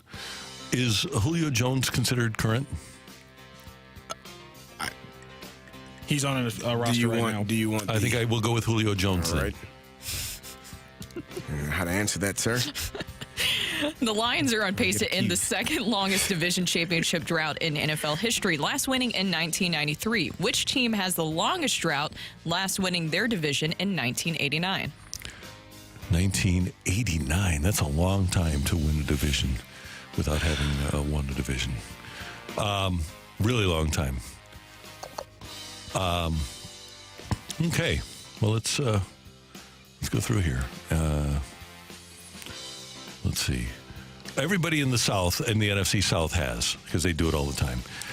NFC North, Lions, Vikings, Packers, Bears. I think the Bears won in 06, maybe. Then you got the NFC East. The Redskins won in 91. So all of those teams have. And then you've got the West, Rams, Niners. I'm wondering if the Cardinals, I think they might have made the playoffs in 88 or 89, so I'll leave them as a possibility. The Dolphins won in 08. Bills obviously have. Patriots obviously have. Jets, 89, I don't think so. I don't think they won when they. So we'll put the Jets in there as a possibility too. And then AFC South, those teams haven't even been around. And then AFC West, Chiefs, Chargers, they won in 05. Raiders, that might. No, they won in 91. Chiefs, Chargers, Raiders, Broncos. So I'm gonna say it's gonna be between the Cardinals When they went to the Super Bowl, they were not a division champ. They had that year with Aeneas. So I think, I don't know if they won won a division with Carson Palmer. They played in that NFC Championship game. And then, hold on, I messed up here. 89. I think I will go with the Cleveland Browns. I messed up. I think I'll go with the Cleveland Browns. Final answer? Yeah, I'll do the lifeline. Wait, are you being serious? Yeah, I'll do the lifeline. The Jets, Dolphins, Browns. Okay, definitely not the Jets. Or not the Dolphins. Jets, 9-7 under Parcells in 1997. I'll say it's the Browns. Yeah. Ready. Oh, that was her. I was supposed to get the options. I literally said to Rocchio. Yeah, I said to Rocchio, I was like, it took Randy so long that everybody forgot who asked the question. All right, Professor. That's what happens when you ask a single team out of 32. You have to go through them if you want to get it right. Professional wrestling legend The Big Show, born Paul White, played one season of basketball at which area mid-major program? Area mid-major. Paul White. I don't know. I don't know. Wrestling. That's entertainment. It's not really sports. What? I think that's what they call themselves, right? WWE. It's real to me, World Randy. Wrestling World Entertainment. Yeah. Used to be Federation. I like the WWF. So area mid-major. I'll say not SLU. Mid-major. Not.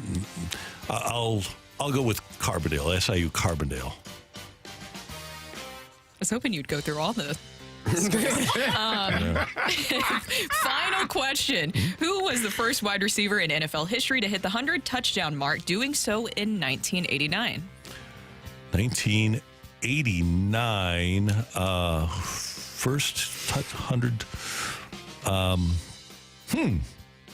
It's a good one. So a guy that played, obviously, during the 80s. It would not have been Rice because that would have been too fast.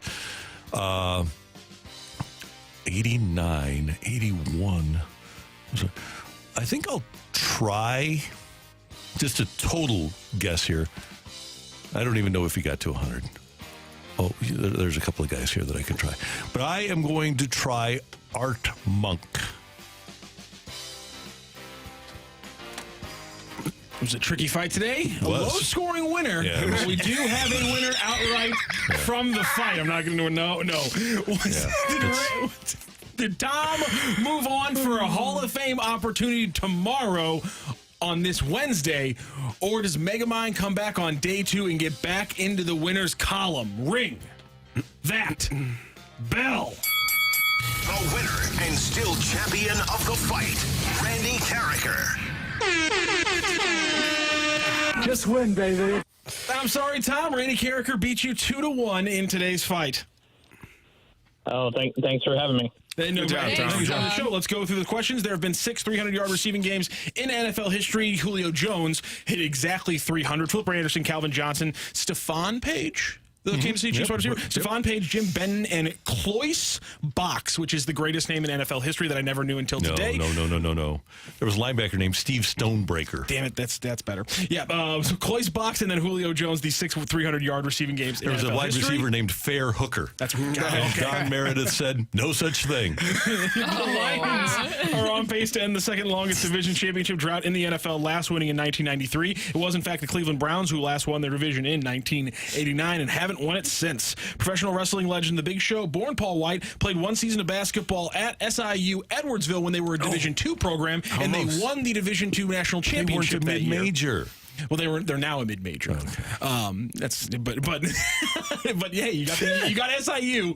Just you guessed wrong on the city. And who was the first wide receiver in NFL history to hit the 100 TD mark? Doing so in 1989, it was Steve Largent. And on this day in 1992, Jerry Rice would catch his 101st to break that record, and then obviously he would never be passed. So a 2-1 win today in the fight for Randy Carricker. Tom, thanks so much for joining the show and joining the fight, and he is off. You've had some people upset about some things you said in the past.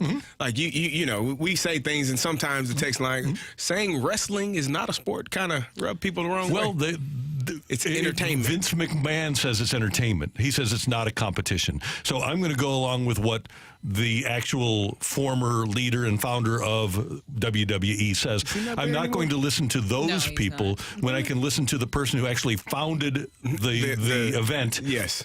Say that no, we are not sports. We are not competition. That's why we're WWE Entertainment. I apologize to you for spouting reality. We don't. They don't. It's okay. It was a basketball question anyway. Oh. Yeah, right. And I know there's people probably on the text line, too, that say, hey, it's taking too long. You know what? We're right on clock here. Yeah. So. They are saying that. That's the way it goes. Coming up, the Rush Hour Reset on 101 ESPN.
Hey, it's Gary, and winter may seem like a strange time to replace the windows in your home, but with Window Nation, today is the perfect time. Right now, Window Nation is offering 50% off of all window styles. Plus, you could even get 0% interest for 5 years.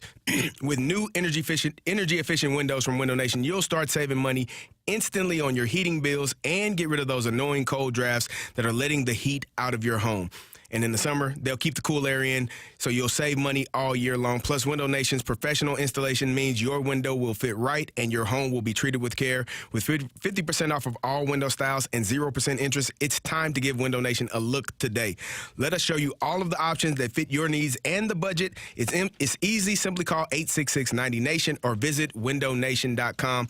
Look, weather impacts the windows in your home. Hot days, cold nights can cause the caulk to crack, seal failures, and condensation. Window Nation uses only the top-of-the-line materials. Give them a call today, 866-90-NATION, or visit them online at windownation.com.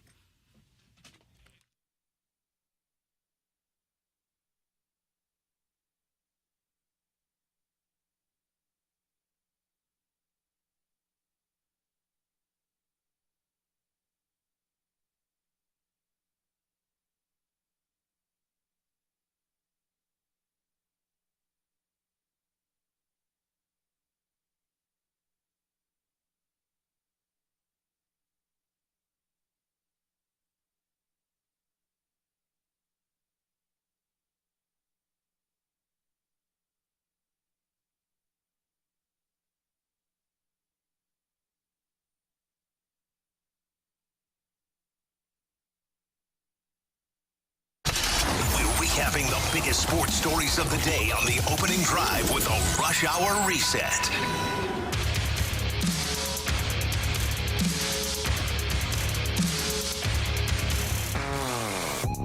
9:02 in St. Louis. Your time check brought to you by Clarkson Jewelers, an officially licensed Rolex jeweler. Brooke, Carrie, and Randy, great to have you with us on 101 ESPN. Blues back in action tonight. They take on the Golden Knights. Pregame at 7, action at 8, and the Blues will try to stay on the winning track after losing in Arizona on their last trip. Now they're going to try to keep winning after beating Vegas. You beat Vegas 2 times in a row, then all of a sudden you're a Stanley Cup contender.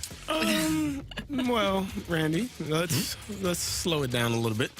That just means you're playing at the level that you could potentially play at, but yeah, keep doing it. I want to see them play how they played a few nights ago. I do too. Now, you showed me you can do it versus this exact team at their house. Now do it again at your house. And score first. That seems to be the winning formula that's a for the thing. Blues. Yeah. Don't allow a goal in the first minute of the game. There's something there. Boy, there's just a lot there.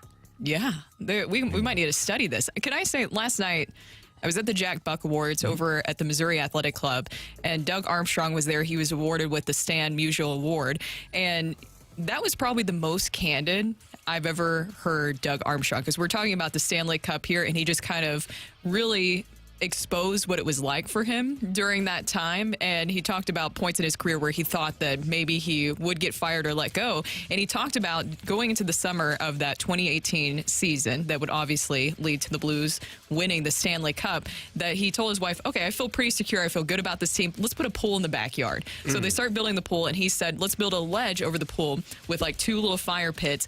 The Stanley Cup is going to go there one day. Wow. And then things started falling apart.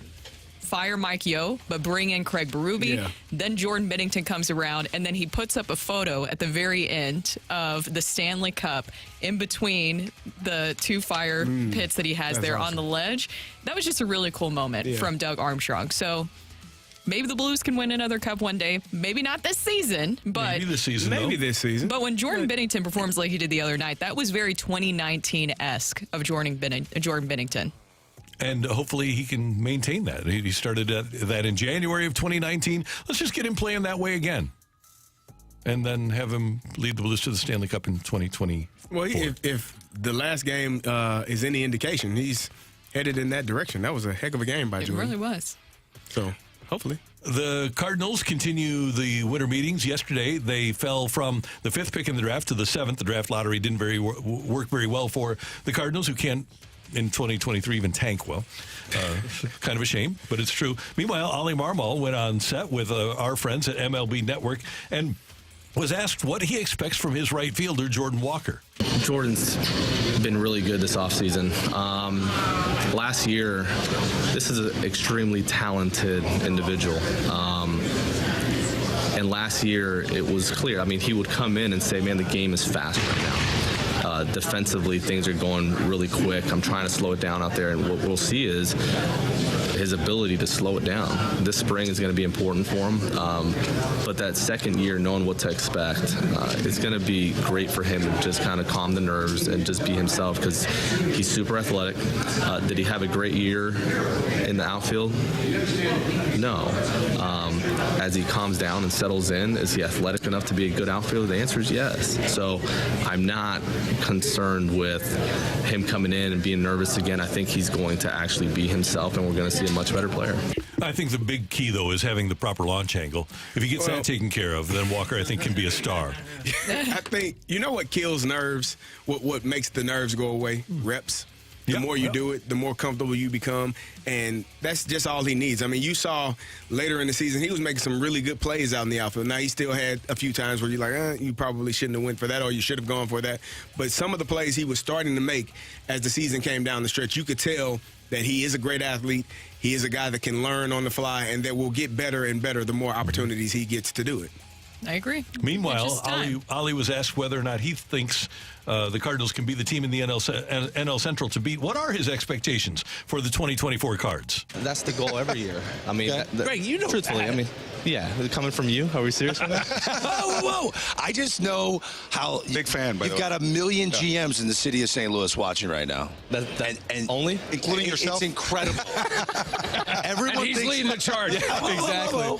I should have done this interview by myself, just one-on-one with you, by the way. But my point is, they want to know the confidence of this team going into 2024 based on what you've done so far. If there isn't another move made, you're confident this is a playoff team next year. Here's how I'll answer that. There's no way Mo wants to repeat what happened last year. Him and his group, they're extremely motivated to make sure that we bounce back, and this isn't a 2 to 3. Like, they're extremely motivated for us to compete next year. Do we need a couple arms in the pen? The answer to that is yes. And with that, I think we're in a really good position.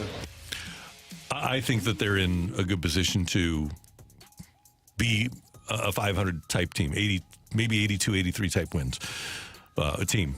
I do, if they get those two relievers. But to be elite, I think the Cardinals, like every elite team, has shown themselves. I think they need to get a front of the rotation starter. When you look around, tell me about the elite team that didn't have a legit number one starting pitcher.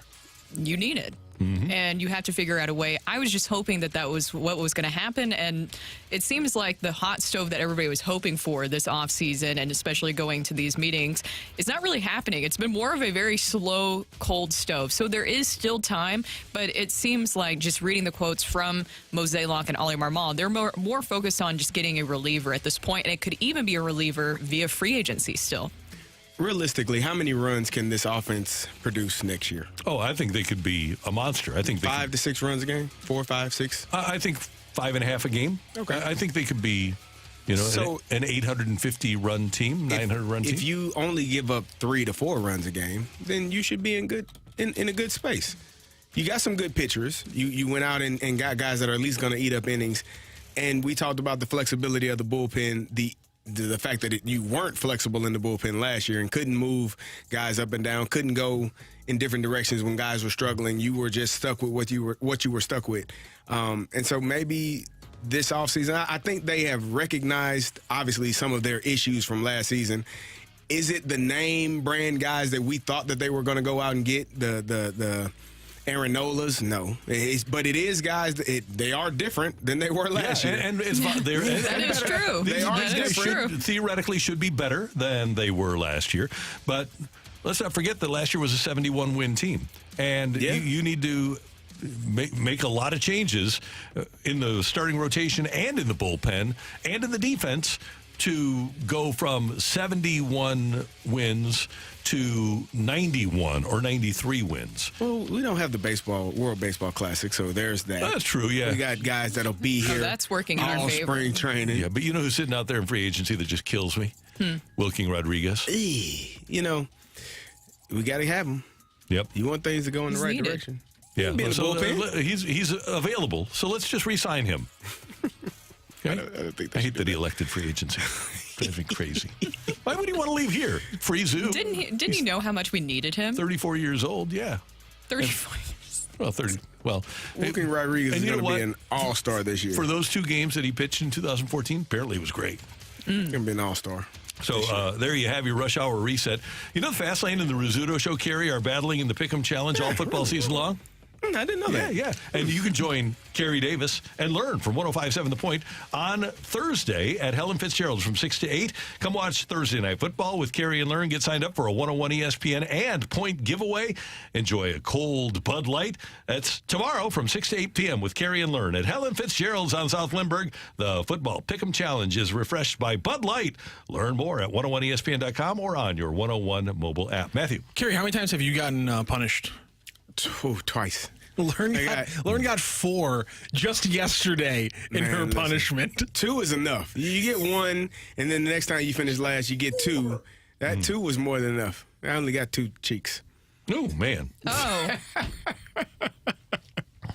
Don't need more than that. All right. You guys are slaughtering them. Who's the NFL team that if they come out of nowhere and make the playoffs, good teams don't want to play. That's coming your way on 101 ESPN.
Hey, if you're in the market for a new vehicle, don't just accept the financing plans of the dealership.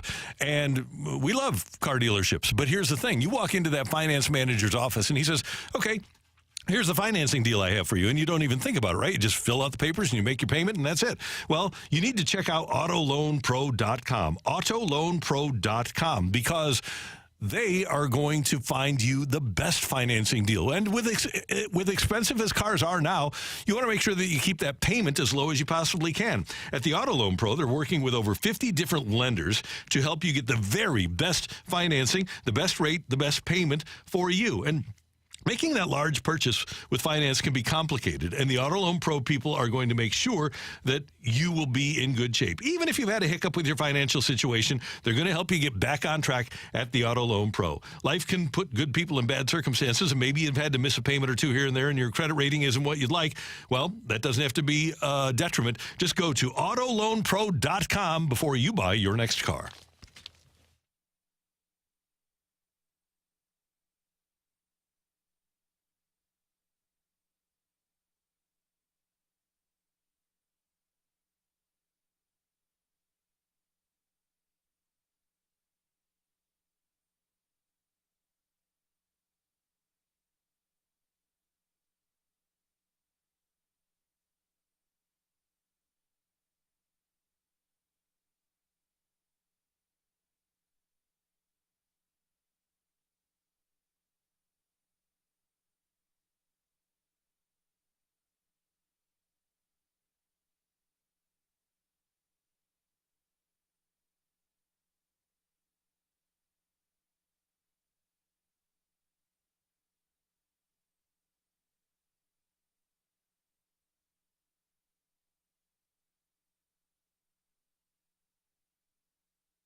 right. The NFL season continues tomorrow night with the Thursday night game starting this week's action. You've got the Pittsburgh Steelers hosting the New England Patriots. I think it's safe to say that the Patriots are not going to make the playoffs. The Steelers, with Mitch Trubisky, may make the playoffs, although it's probably not likely. So here's the thing. If there is a team, have you found a team that if they make the playoffs, nobody in football would want to face in a respective conference? Is there a team out there that right now is on the edge and you say, okay, if they make it, they'll be the team that nobody wants to play? Like last year, Detroit was that team and they didn't make the playoffs. Mm-hmm. For me, we talked about it earlier, Buffalo Bills are on the outside looking in right now. If they can figure it out and figure out how Josh Allen can not throw the ball to the other team or not drop the ball and hand it to the other team, they are a team that will scare the heck out of people. That would probably be my 1A because they are, like I said, on the outside looking in for the playoffs right now. And then, we talked about it yesterday on the NFC side, the team that you really liked that are in the playoffs at this point right now, but that's the Green Bay Packers with a young Jordan Love, not young in terms of age, but young in terms of his starting quarterbacking experience.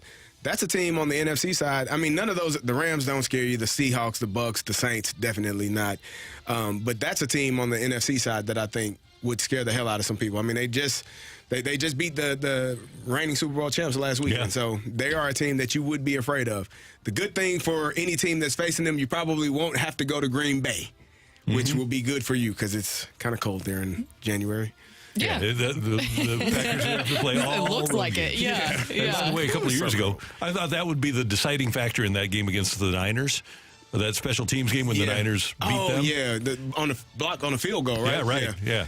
It was that one and the Buccaneers one where they didn't decide to go for it on.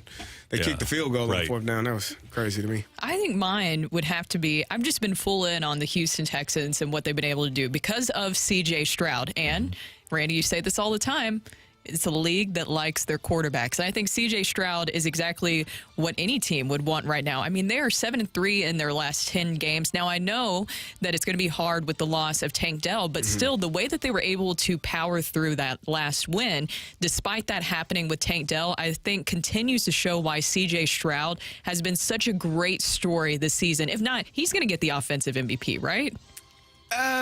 He'll get the Rookie of the Year for sure. Rookie of the Year. Yeah, sorry. Rookie of the Year. He'll get Rookie of the Year. But what he's been able to do this season is really good. I think a lot of teams are jealous that they wish that they would have gone with C.J. Stroud as their pick. Carolina Panthers. They're a team that I think a lot of teams would be probably a little bit concerned with facing. What about the Colts, though? This is another team I was kind of considering, but I'm not fully bought in with it. I trust the Colts. I don't. I think they are good for what they are. I'm telling you, I love Gardner Minshew. I thought he was really good in Jacksonville. I thought he's been a really good quarterback his entire, career. Whether he's starting or backing up, in my opinion, the best backup quarterback that was available all offseason. But I don't know that you can trust them. It's going to be, but you might be right, Brooke. That AFC South with the injury to Trevor Lawrence, we're not sure how he's going to respond to that. They're only one game ahead of both the Colts and the Texans. So it could be a coin toss in that division. Yep. I'll tell you the one that scares me is it's always a team that has experience. And a hot team with experience is the Denver Broncos. They've got the coach that has won it. They've got the quarterback that has won it. Their defense, after allowing the 70, has turned it up. In their winning 5 of their last 6, they've allowed 17, 9, 22, 20, 12, and then 22 points. Their defense has stepped up. They're efficient. They aren't a huge playmaking team, but they're a team that can frustrate you, and it's kind of like getting bitten to death by ducks. They're just that kind of team. So I could see Peyton and his staff developing a game plan and then Wilson executing a game plan for them to win a playoff game. The reason why I wouldn't say the Broncos, I think they had a fantastic run of winning 5 in a row. Russell Wilson, in his last 8 starts, has only thrown over 200 yards once. How many interceptions? Did he have three the other day? Yeah, he had that three. was- He had zero in that 5-game stretch. That was which the outlier. Yeah. That is he had 3 last week, but he had 0 in that 5-game win streak. And they're running it and playing defense. They're playing old school. Yeah, it's going to come a point in time where your quarterback has to make a play, and when you throw 3 picks against the Texans, that kind of, that's a shock. That was the outlier, though. Yeah. Mm-hmm. And so was it, by the way, the 70 points allowed to Miami, because we thought man, that's got to be the worst defense in the history of the league. And they, to their credit, after allowing 70, their defense has settled down pretty dramatically here in the last couple of months. They figured some things out. Yeah, so I think they're a team that you probably don't want to see them. Like, if you're the number 1 seed, if you're the number 1 AFC seed, the number 2 Miami AFC Dolphins, seed, or the Baltimore Ravens. Yeah, I mean, do you really? You never know, because Lamar Jackson has not had a great deal of playoff success at this point. That's the team that I want, man. The Baltimore Ravens, I picked them and the 49ers to be my Super Bowl matchup. The Baltimore Ravens got a bye at the perfect time, late in the season. You're sitting there second in the AFC, right behind the Miami Dolphins. That's the team that I would look at and say, I don't think no one wants to play them, because they just get after it defensively, and they have the ultimate weapon if the game is close, if they're down 60 yards away. Justin Tucker, it's automatic, right? So they are a team that special teams, defense, offense, collectively, they play the game really well. And I think they're going to get Marlon Humphrey back for the stretch run. They've got the Rams this weekend. Then they go to Jacksonville, presumably. And by the way, that's a Sunday night game. Ravens at Jacksonville. Presumably, Trevor Lawrence won't be available for the Jags. Then the Ravens go to San Francisco. That might be the game of the year. Matchup. And that'll be Monday night on Christmas night. And then home against Miami on the 31st. And I would think the Ravens will have a little bit of get back against the Dolphins after the Dolphins come back last year in Baltimore. Yep. And then they've got Pittsburgh at home to end the season, which could be a meaningless game. That game versus the Dolphins is going to be critical, because that could be the 1 seed right there. If they get that win and they are up enough, they may not have to play their starters against the Steelers. I'm surprised nobody in this room talked about the Cleveland Browns. Man, why? 4th different quarterback? Joe Flacco. That's crazy. Yeah. It's crazy. It's crazy, yo. You just can't take the Browns seriously, unfortunately. What? No way. Never take the Browns seriously. No. But I'm looking right now. So CBS has them a 61% playoff chance. Yeah, well, I've got them at a 45, and we both got the same level of credibility in that. I'm going to put them at a 35. What would the playoff committee have them? They would have them out, because they starting quarterback is out. They're on their 4th quarterback. Not the 3rd. The playoff committee would have them out of the playoffs. We haven't mentioned a team that's in the playoffs as we speak, the Pittsburgh Steelers. We don't. I think he's purposely avoiding that, Randy. I love Pittsburgh, man. I love Mike T. I think they do an outstanding job. Defensively, they are an elite group of men that get after the ball carrier, get after the quarterback. But if you can't score points on the offensive side, if you can't run the ball effectively, pass the ball effectively, it's hard to win in the NFL. And so it's going to be a hard time for him. Kenny Pickett out for... He had ankle surgery, so he's going to be out for at least a couple of weeks. Mitchell Trubisky, we've seen this story kind of go on throughout his entire career. Does he have a great game tomorrow night? I don't know. The Patriots stink. They've only scored, 13 points in their last 3 games. So you could technically win. They just lost 6-0 last week. So you could win 3-0, and it'd be a victory, and you're still in the playoff runnings. But how does in 2023, in December of 2023, how does a 6-0 NFL game occur? I don't know. Randy. It doesn't. It shouldn't be allowed. Yeah. I played in a 3-0 game in the NFL. We won. Wow. I think it was 3-0 against the Miami Dolphins. I believe Jeff. We kicked the field goal, late in the game to win it. I'm pretty sure it was 3-0. But the field was such a mess. Like, it was the worst field conditions I had ever. In Hines, right? Yeah, it had to be. It was. They had laid new sod down. I guess the day before the game, it rained, and oh my goodness! If you look at the video, there's a video of a ball being punted, and the ball sticks into the ground. Literally, it sticks into the ground. You guys beat the Miami Dolphins on November 26th to move to 8-3. It was a 3-0 victory, 3-0. and you guys had 216 total yards of offense. They had 159 total yards of offense. It was the worst field conditions I have ever been a part of. That's why the game was 3-0. But if you watch the video, Dolphins versus Steelers, a ball is punted and it hits the ground and it stops. And every player on the field looked like, what the hell just happened? There were 22 total first downs. It was bad, man. That's terrible. But I blame the field conditions because it was one of the worst sides. I said they had just put it down, and that video of that ball sticking in the ground was amazing. Amazing. Those are your NFL news and notes coming up. The litany of names is absolutely remarkable. Chris Pronger, Jay Bomeister, Alex Petrangelo, whipping boys for your St. Louis Blues. Who's your guy now? That's next on 101 ESPN.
This is Rocky with your Sports Center update, driven by Johnny Londoff Chevrolet and Johnny Londoff Autoplex. Yesterday, late afternoon, the MLB Draft Lottery took place, and the Cardinals continued the losing on the year as the Guardians win the number 1 overall pick. They had a 2% chance. They jumped to the top 3 spots that all had an 18.3% chance. The Reds also jumped up to number 2. Those 2 teams jumped, which means the Cardinals will fall from the projected spot of 5 down to number 7 for the MLB Draft next year. Also, last night, a big win for Illinois, 98-89 over number 11th ranked FAU. And the Blues are back in action tonight, facing off against the Vegas Golden Knights for the second game in a row. It's an 8 p.m. puck drop here in St. Louis. You can catch the pregame show right here on 101 ESPN starting at 7 p.m. That is your Sports Center update, driven by Johnny Londoff. Find your road and shop 24/7 at londoff.com and londoffautoplex.com.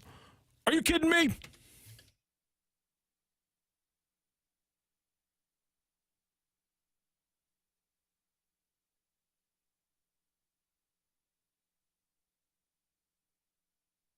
He's skating so well. You know, I really think without question he's playing as well as he ever has. And that includes the run in 19 when he was with Bomeister, playing against the top pairing every single night. You know, people, you know, they look at Pietrangelo and, you know, he's a great player and was a great player with the Blues. But the facts are in 19 in the playoffs, it was Parayko and Bomeister who most nights got the tough assignment of the best line going that night for the opposition. So he's a top defenseman. That is the TV voice of the Blues, John Kelly, with us yesterday here on 101 ESPN, and he mentioned 3 names that have spent time as the subject of one of Blues fans' favorite pastimes, being the whipping boy. And Pietrangelo, there were people that could never get past the fact that Jamie Benn fell on Pietrangelo, and Petro, laying prone, couldn't lift a 240-pound guy off of him from the ice and said, oh, he can't be a leader. Jamie Benn sat on him. People actually thought that's how they judged a hockey player. Obviously, Colton Parayko has been judged. Jay Bomeister had a bad hip, and Blues fans decided that he couldn't play anymore, and then all of a sudden he winds up being the best defenseman in the playoffs in 2019 when he gets healthy, and Blues fans hated him. And there have been a couple of other guys.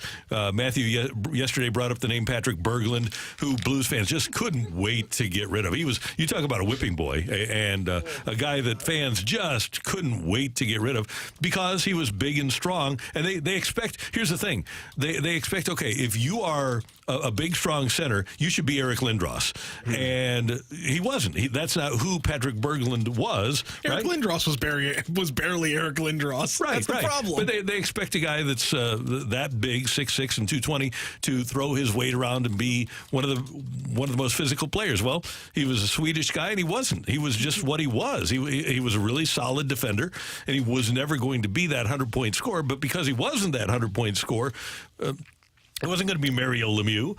Blues fans couldn't abide him. So the question now is, who is Blues fans' favorite whipping boy? Ooh. Brooke. Jordan Kyrou. For 200, please. Yes. Yeah. What is Jordan Kyrou? Yes. Yes. I'm going to say Jordan Kyrou, just basing this off social media. And I'm starting to really, work on understanding that sometimes social media fans are different than actual fans when it comes to Cardinals, Blues. Yes. I understand on social media you can put a picture of your cat and say whatever you want on social media. So I know not all of it is real, but it seems like there is a lot of frustration with Jordan Kyrou. And there's parts where I do understand because, obviously, he has the big contract. Anybody with the big contract is going to get the most attention of, you're not doing this right, you're not doing that right. But I think that Jordan Kyrou right now is the one that is getting the most attention of being the whipping boy. We got a text from the 618. It says, Kyrou, because he hadn't put the puck in the net. I know he's extremely better on defense, but that's boring. Scorers have to score. Like, that's the mindset. I want 37 goals 40, now. 50 if you can do it. I think, he has been better defensively. And I think last year that was one of the things that we complained about or heard over and over and over again. It was lackluster. You could see that he was not doing a good enough job. And it was frustrating for a lot of Blues fans and for people that were watching. But he has been better. It hasn't been as glaring this year.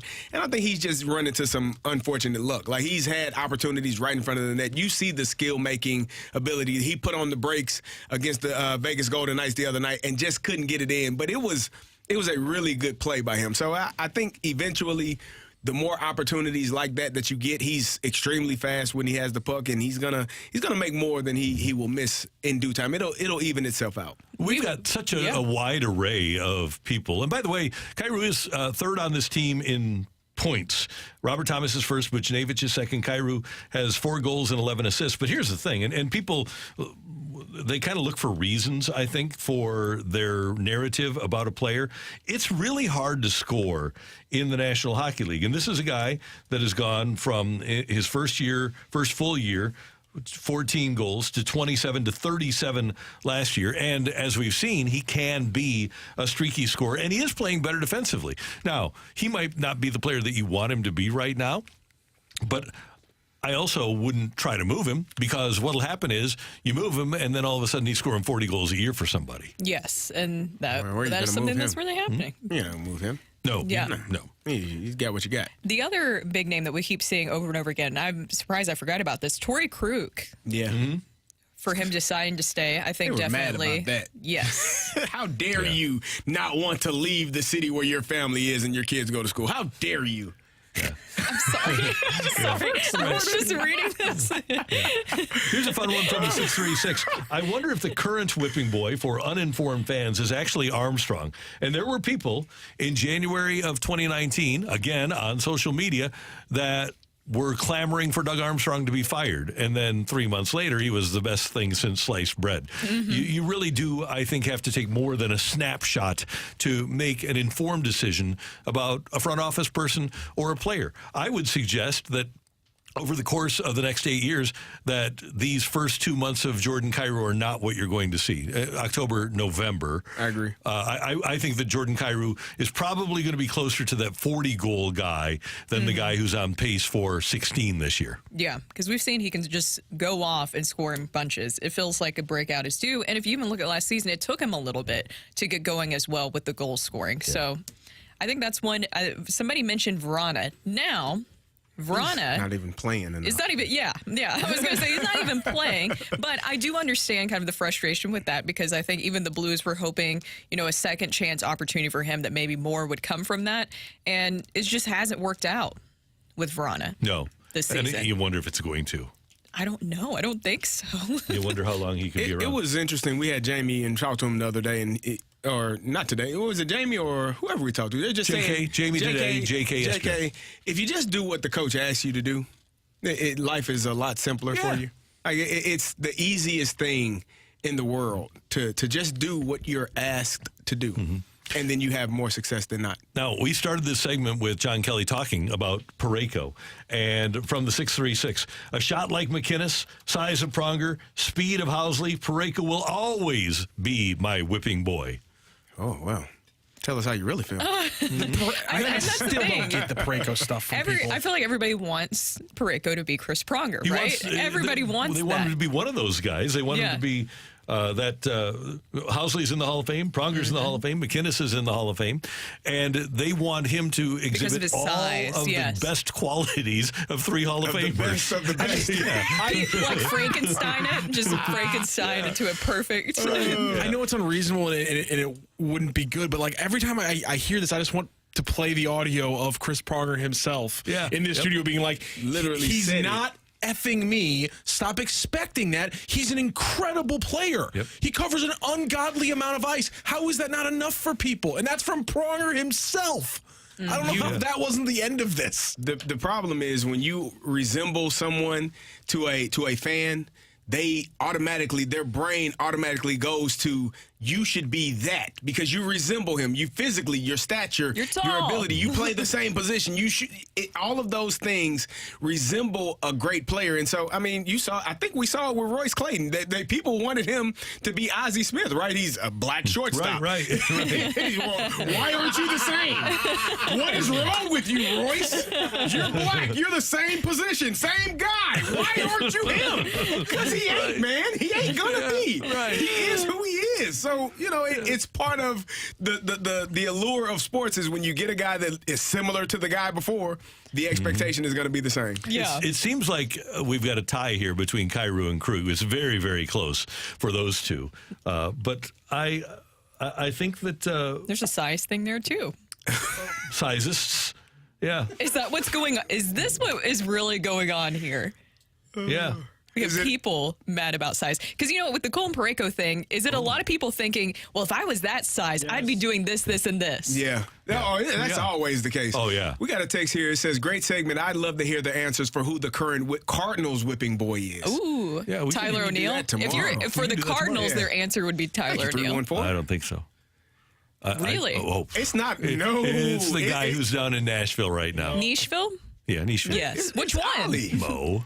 Oh, see? Oh, You said Mo, I say Ollie. If we do a poll, it'll be 75-25 in favor But I'm of saying from the Cardinals' perspective. A player? From fans, player. From Cardinal fan, from No, fans' I'm saying, perspective. I was saying, like, the Cardinals, their current whipping boy would be Tyler O'Neill.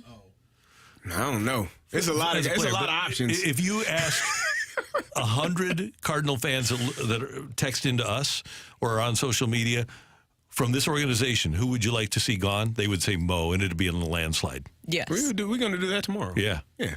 We can get some texts in and some calls in. Oh, they're already coming in. By the way, this text from the 573 says it all about the Blues whipping boy.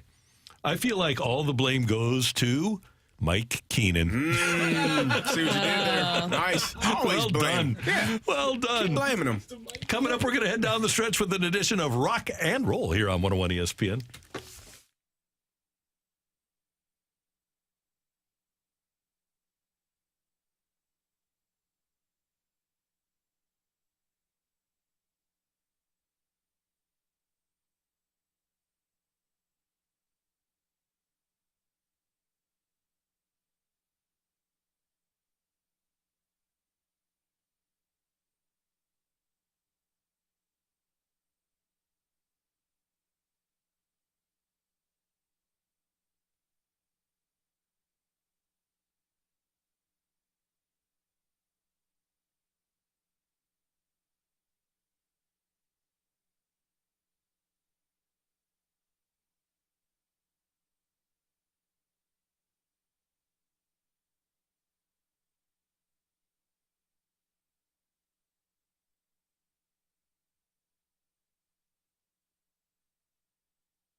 Hey, it's Carrie, and fellas, if you are one of the older gentlemen that are suffering from having the feeling of needing to urinate but can't quite go, waking up in the middle of the night frequently, and maybe feeling like your bladder isn't completely emptying, well, then you could be suffering from benign prostatic hyperplasia, or BPH, also known as an enlarged prostate.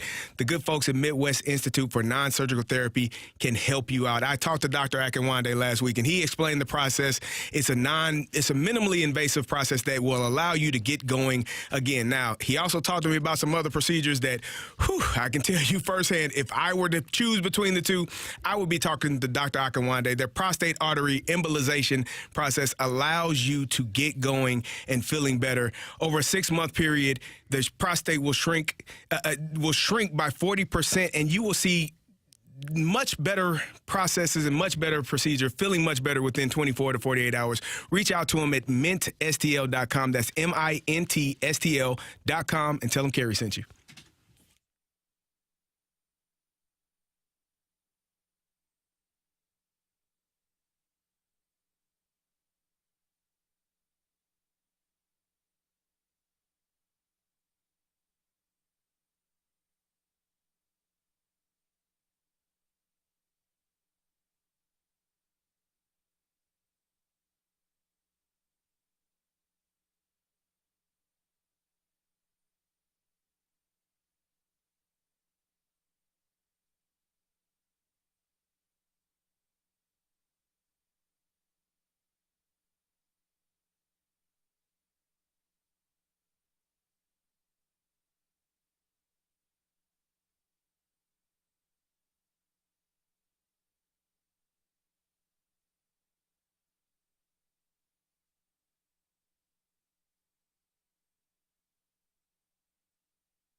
Hey, we all want to keep our home value high, and one of the best ways to do that is to have great flooring, and you need to check out Ambassador Midwest Floor. They have great facilities in Chesterfield Valley and in Glendale. I was out at the Chesterfield Valley location visiting with Laura a couple of weeks ago and had a chance to see their incredible selection of flooring. And I didn't even really know about luxury vinyl, but it's so cool. And next time we get flooring in our house, I'm definitely going to check it out. But they have great tile. They have all kinds of different carpets, and they'll take care of your floors with great brands like Mannington and Cardinals and Stanton and many more. And at Ambassador Midwest Floor, they've got an incredible deal for you right now. For the holidays, buy a gift card for $500 or more and get a 10% bonus. And they're also going to give you a really cool gift-wrapped digital photo frame filled with photo ideas you can gift at the holidays so that you can provide a great idea for flooring in 2024. It's Ambassador Midwest Floor. You have never seen anything like it, and you need to check it out. Go to ambassadorfloor.com, and by all means, get out there and love your floors and experience more at Ambassador Midwest Floor.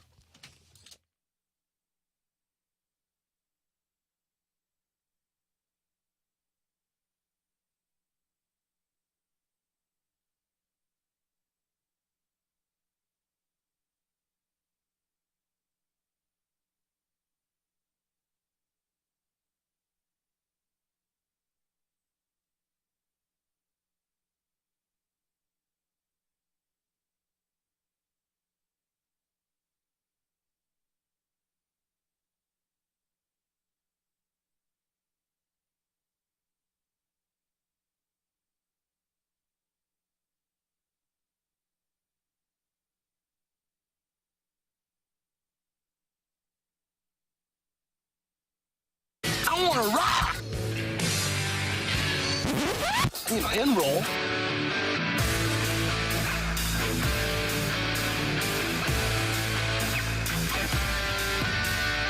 Let's rock. Let's rock today. It is time for Rock and Roll here on 101 ESPN. Have you guys ever seen the movie Blues Brothers? Mm-hmm. Yeah. And so Jake asks, what kind of music you like here? And she says, oh, we like both kinds, country and Western. Oh, yes, that's funny. As they went to the bar. Hey, we've got some cool stuff for you. It's the Cardinals bobblehead pack. And with this being the season of giving, 101 ESPN wants to give you free Cardinal tickets. Text in now, 314-399-9646, 314-399-YO-HO, if you would like to participate. And all you have to do is text in and answer a question that Matthew has. And you can win that Cardinals holiday pack of tickets. We're giving away the Cardinals bobblehead ticket pack, a 5-game pack that features tickets to 5 different home games next season that include great bobblehead giveaways, including Waino and Louie, Hall of Fame car, and more. The Cardinal bobblehead pack, along with all of the Cardinal holiday ticket packs, are on sale now, with some starting at just $55. Learn more about Cardinals holiday ticket packs at 101ESPN.com. All right, Matthew, what do you got for us? Well, first of all, I want to tell everyone really quickly that we need some more grab bag giveaway ideas, because I got to go back and make a whole new section of those lists for Carrie and Brooke to take a shot at. 90 We ran through all of them. What was that? No. 90 NBA champions. 90s NBA Members champions. of the 2008 Pittsburgh Steelers. There's 5. Taylor Swift That's songs. Carrie, there's 5 answers Taylor to that. Swift songs. I like that. 5. Bulls. Rockets. Are we going to do it right now? No, we don't need to do it right now. Well, So I know the anyway, I answers. need That's why I more said it. grab bag That's giveaway pretty easy. questions. If you have Bulls, Rockets, Spurs. Pistons won 90, No. I guess, wasn't it? Well, 90, yeah. 89, 90, right? 89, 90. What are we talking? That's fine. And then Lakers, 90, Lakers, 91. Lakers, Spurs, Rockets, Bulls, and I guess Pistons. It's like Oh, we those just 5. ruined that Just did question. that Yeah, one. Yeah. there's darn it. Well, 5's there too that small. goes. The list has got to be at least like 6 to 8 long to actually, carry. It has to be 6 to 8 questions, answers long. I've got a fun one for you. What you got? Carrie, What'd I do? I've got a fun one, and I won't say it now, but I'll give it to you, Matthew. We'll do it later. Okay. Oh, okay. So yeah, text in if you have those. But also, we're going to do a trivia quick question today to win this quick Cardinals pack. And honestly, Randy inspired me on this trivia question. He really wanted sports trivia earlier at 8:45, and I failed that with one of the questions. So I'm going to redeem myself here with this question: which NFL franchise did Brock Lesnar play in the preseason for? Oh. Which NFL franchise did Brock Lesnar play in the NFL preseason for? I can answer that. I had to get a sports question in there. Answer that. And So that's an easy one right there. We're going to go with texter number 50 on the text line is going to be the winner of that Cardinals bag. Which NFL franchise did Brock Lesnar play in the preseason for? And as a bonus, I'll just do it here in the room.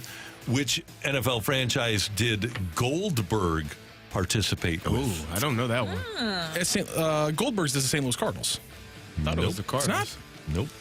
I thought it was. I think it might have been the Rams. It was the St. Louis Rams. Sorry. Okay. I think it was the LA Rams. Oh, LA Rams. Okay. I'm just completely off by the year. One more? I'm nowhere close. One Yeah, more? go for it. What franchise did professional wrestler Andre the Giant try out with? Ooh, I have no idea on this one. Oh, no. Do, do, do, do, do. Oh, really? The Washington Redskins. How about that? Yeah. Okay. Well, there we go. See? That's cool. Lots of entertainers who played sports, too. He was 7'4". He had big hands. I shook his hand one time. Did you really? Yeah, he was a monster. Ooh, big fella.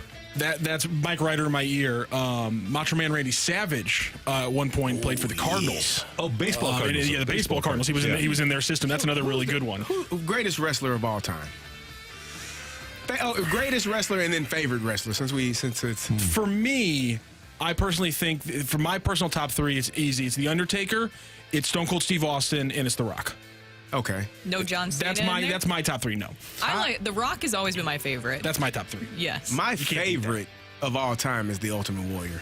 Like I don't think it gets any greater than the Von Erich. They grabbed that rope and started. Yeah, they were crazy. One of my worst memories in life is watching the Undertaker put the Ultimate Warrior in one of those caskets and closing it. I thought it was over. See, I'm old school. My guy as a kid was Harley Race. Okay. Harley Race. Right. Dick the Bruiser was fun too. I guess, as it turns out, in 1976, Andre the Giant talked to the Redskins about trying out, but it never happened. Okay. So I just seem to remember that it did. And then, let me just Goldberg Rams. I'll give you the year for that. So. And how about, was Michael Carter, who played defensive tackle for the Niners, was he an Olympic wrestler or was he a weightlifter? I don't remember that. Let me see. Michael Carter. Matthew, you looking that up right now? I am, yes. He was a really good football player, too. We got some answers here for He was a silver medal in shot put at the 1984 Summer Olympics. And then he became a really good defensive tackle. I would imagine. Very nice. Wow, just how the size is. He was a silver medal shot putter, but in the NFL he played at 6'2", 285 as a nose tackle. Oh, okay. That's amazing. Like talk about 40 years ago. But, I mean, he'd have 40 more pounds on him now. Right, but he moved 6'4". Yeah, he moved like he weighed 190. Did he? Yeah, he was a lightning quick. Bill Goldberg earned a scholarship to attend the University of Georgia and play football for the Bulldogs as a defensive tackle. Taken by the Rams in the 11th round of the 1990 NFL Draft with a 301st selection. Played with the Rams in the 1990 NFL season, followed by a stint with the Sacramento Surge of the World League of American Football in '92. So Bill Goldberg actually played in the NFL. Nice. And we had Brian Neerman on the YouTube says Ric Flair is the GOAT, and that's probably true. Yeah. That's probably he's never been my era, so like I don't appreciate him, but that's probably true that he is the greatest of all time. Like I can see the argument there. I mean, you always say Hulk Hogan is probably him and Hulk Hogan. Hulk Hogan. Those two are probably the GOATs. But that's not my era. Wrestling Quick question. was awesome back in the day. Question for the. Yeah, we were playing the Marmal audio, and just two things jumped out to me really quickly. As he calms down and settles in, is he athletic enough to be a good outfielder? The answer is yes. Do we need a couple arms in the pen? The answer to that is yes. Is Ali Marmal a question talker? Is he sounds like it. Is he a question talker too? By the way, Scrubs, an incredible show. Had it was kind of like a Seinfeld-esque joke where it was instead of the close talker, they had the question talker, somebody who only talks and they ask and answer their own questions. And Marmal did it like 4 times in the 2 clips we played, and I was like, I hadn't realized this yet. I guess I'm not paying attention. Like, is he a question talker in the post game and I just never realized it? Yeah, no, he is. Actually. The answer is yes. He is. The answer is yes. He actually does do that a lot now that I think about it. Was that a Richard move on my part? And one other thing, Randy, we talked about this before the show started. The Lakers are going to win the in-season tournament after last night, and that's going to be the feather in their cap, isn't it? Listen, man, they got a timeout call where they didn't even have the ball. They have possession, man. When you talk, that's what we talk about conspiracies, man. Come on. But they weren't going to win that game. Or they were going to win that game anyway. No. 7 seconds left, and they were up 2. Yeah, but if they don't have the ball, it's easier when you got the ball. You got KD, you got Devin Booker, you got guys that can score. Don't worry about it. They're going to win the in-season tournament, and they're going to be they're anywhere to be seen. They're going to name the trophy after LeBron too. Since he doesn't have a trophy named after him yet, it'll be the in-season tournament. I think that's why they added it. Just so he can have a trophy named after him. Talk about conspiracies. I'm telling you, that's what I think. That's my conspiracy. Brooke is fired up about Derek Mason. Oh, I am very fired up about Derek MTSU? Mason, the new head coach of the Middle Tennessee State University. Congratulations to Derek Mason. I got to meet him at his time at Vanderbilt. He is a super nice guy. And coach, he took over taking over any job as the Vandy head football coach is never an exciting situation, but it was after all that turmoil that they dealt with, and so that was a very tough time to go in. So I'm excited for this new era for Middle Tennessee, and we'll always miss Stockstill. Yeah, we will. Go Raiders! Great job today. That is one of them. I know that. They might have stolen that from somebody. I don't know who. No, don't you throw that out there. I don't know what you're talking about. I don't know what you're talking about. My pleasure, Randy. Yeah, that's our producer and audio and video engineer, Matthew Rocky. Video engineer. I like how we added that to your title. We had to. Brooke, did you have fun? Yeah. How about that? How about that? How about that? What are you laughing about? I'm just laughing at the fact that we have. How about that? We've turned that into a thing. After a guy gets after a guy. How about that? He's for the cycle. Can we play it one more time after he hit for the cycle? That was one of my favorite moments because we thought he was young. How about that? Yeah. We thought he was young, and then we figured he was like 36. through a whole thought process. They were like, oh, he's 18. We're like, he's got 21. time. Yeah. We actually, okay, so here's the thing. We had this discussion. That was so mean of us. Okay, everybody be quiet so people can hear this. How about that? Okay, so somebody hit for the cycle at Springfield, and we're thinking, oh, you know what? We feel bad about picking on this kid. He's probably only 19. We'll get him on so he can be on the air in St. Louis. He's 36. Yeah, he's been doing it for a while. How about that? That was a moment that we had there. Probably not our nicest season, moment. Man. It's a long season. It's the middle of dog days of summer. He's tired. Fair enough. He's ready to go home. He's working hard, I'm sure man. he's seen like 7 or 8 cycles during the season. There you go. Probably. It happens all the time, right? Every week. Yeah. What are you talking about? See these guys. What's your face? We want to see your face. Who said that? You want to see my face? And we thank you for tuning in, texting in, and being a part of the show. For all of us, until tomorrow morning at 7. Have a great hump day, St. Louis. And now for something completely different.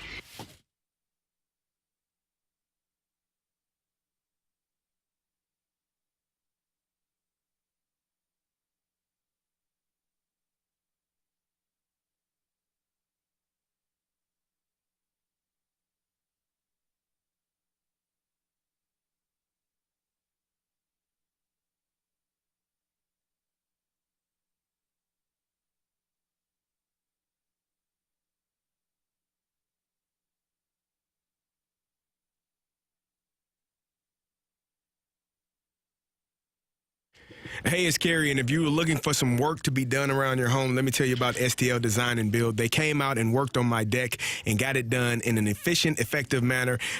Just a great company that is willing to put in the work and do all of the things that are required to make sure that their customers are satisfied and helped. My project coordinator, Becky, was awesome. She made sure that everything that needed to be done was done in a timely manner and kept me up to date every single step of the way about the things that were going on. I told you all I had a few boards that were going to be placed onto the deck, but they were scratched up when it was moved from their facility to my house. And, you know, Becky said, we can't put these boards on there. We're going to go out and get you some brand new boards so that your deck looks pristine, looks awesome, is amazing. So if you want your work done, whether it's siding, interior, exterior, they are the company to give a call to. They are an award-winning company taking home the top workplace award as well as best home improvement company. Give them a shout out today. STLdesignandbuild.com. The STL is for St. Louis, but it's also sky's the limit. That's STLdesignandbuild.com, and tell them Kerry sent you.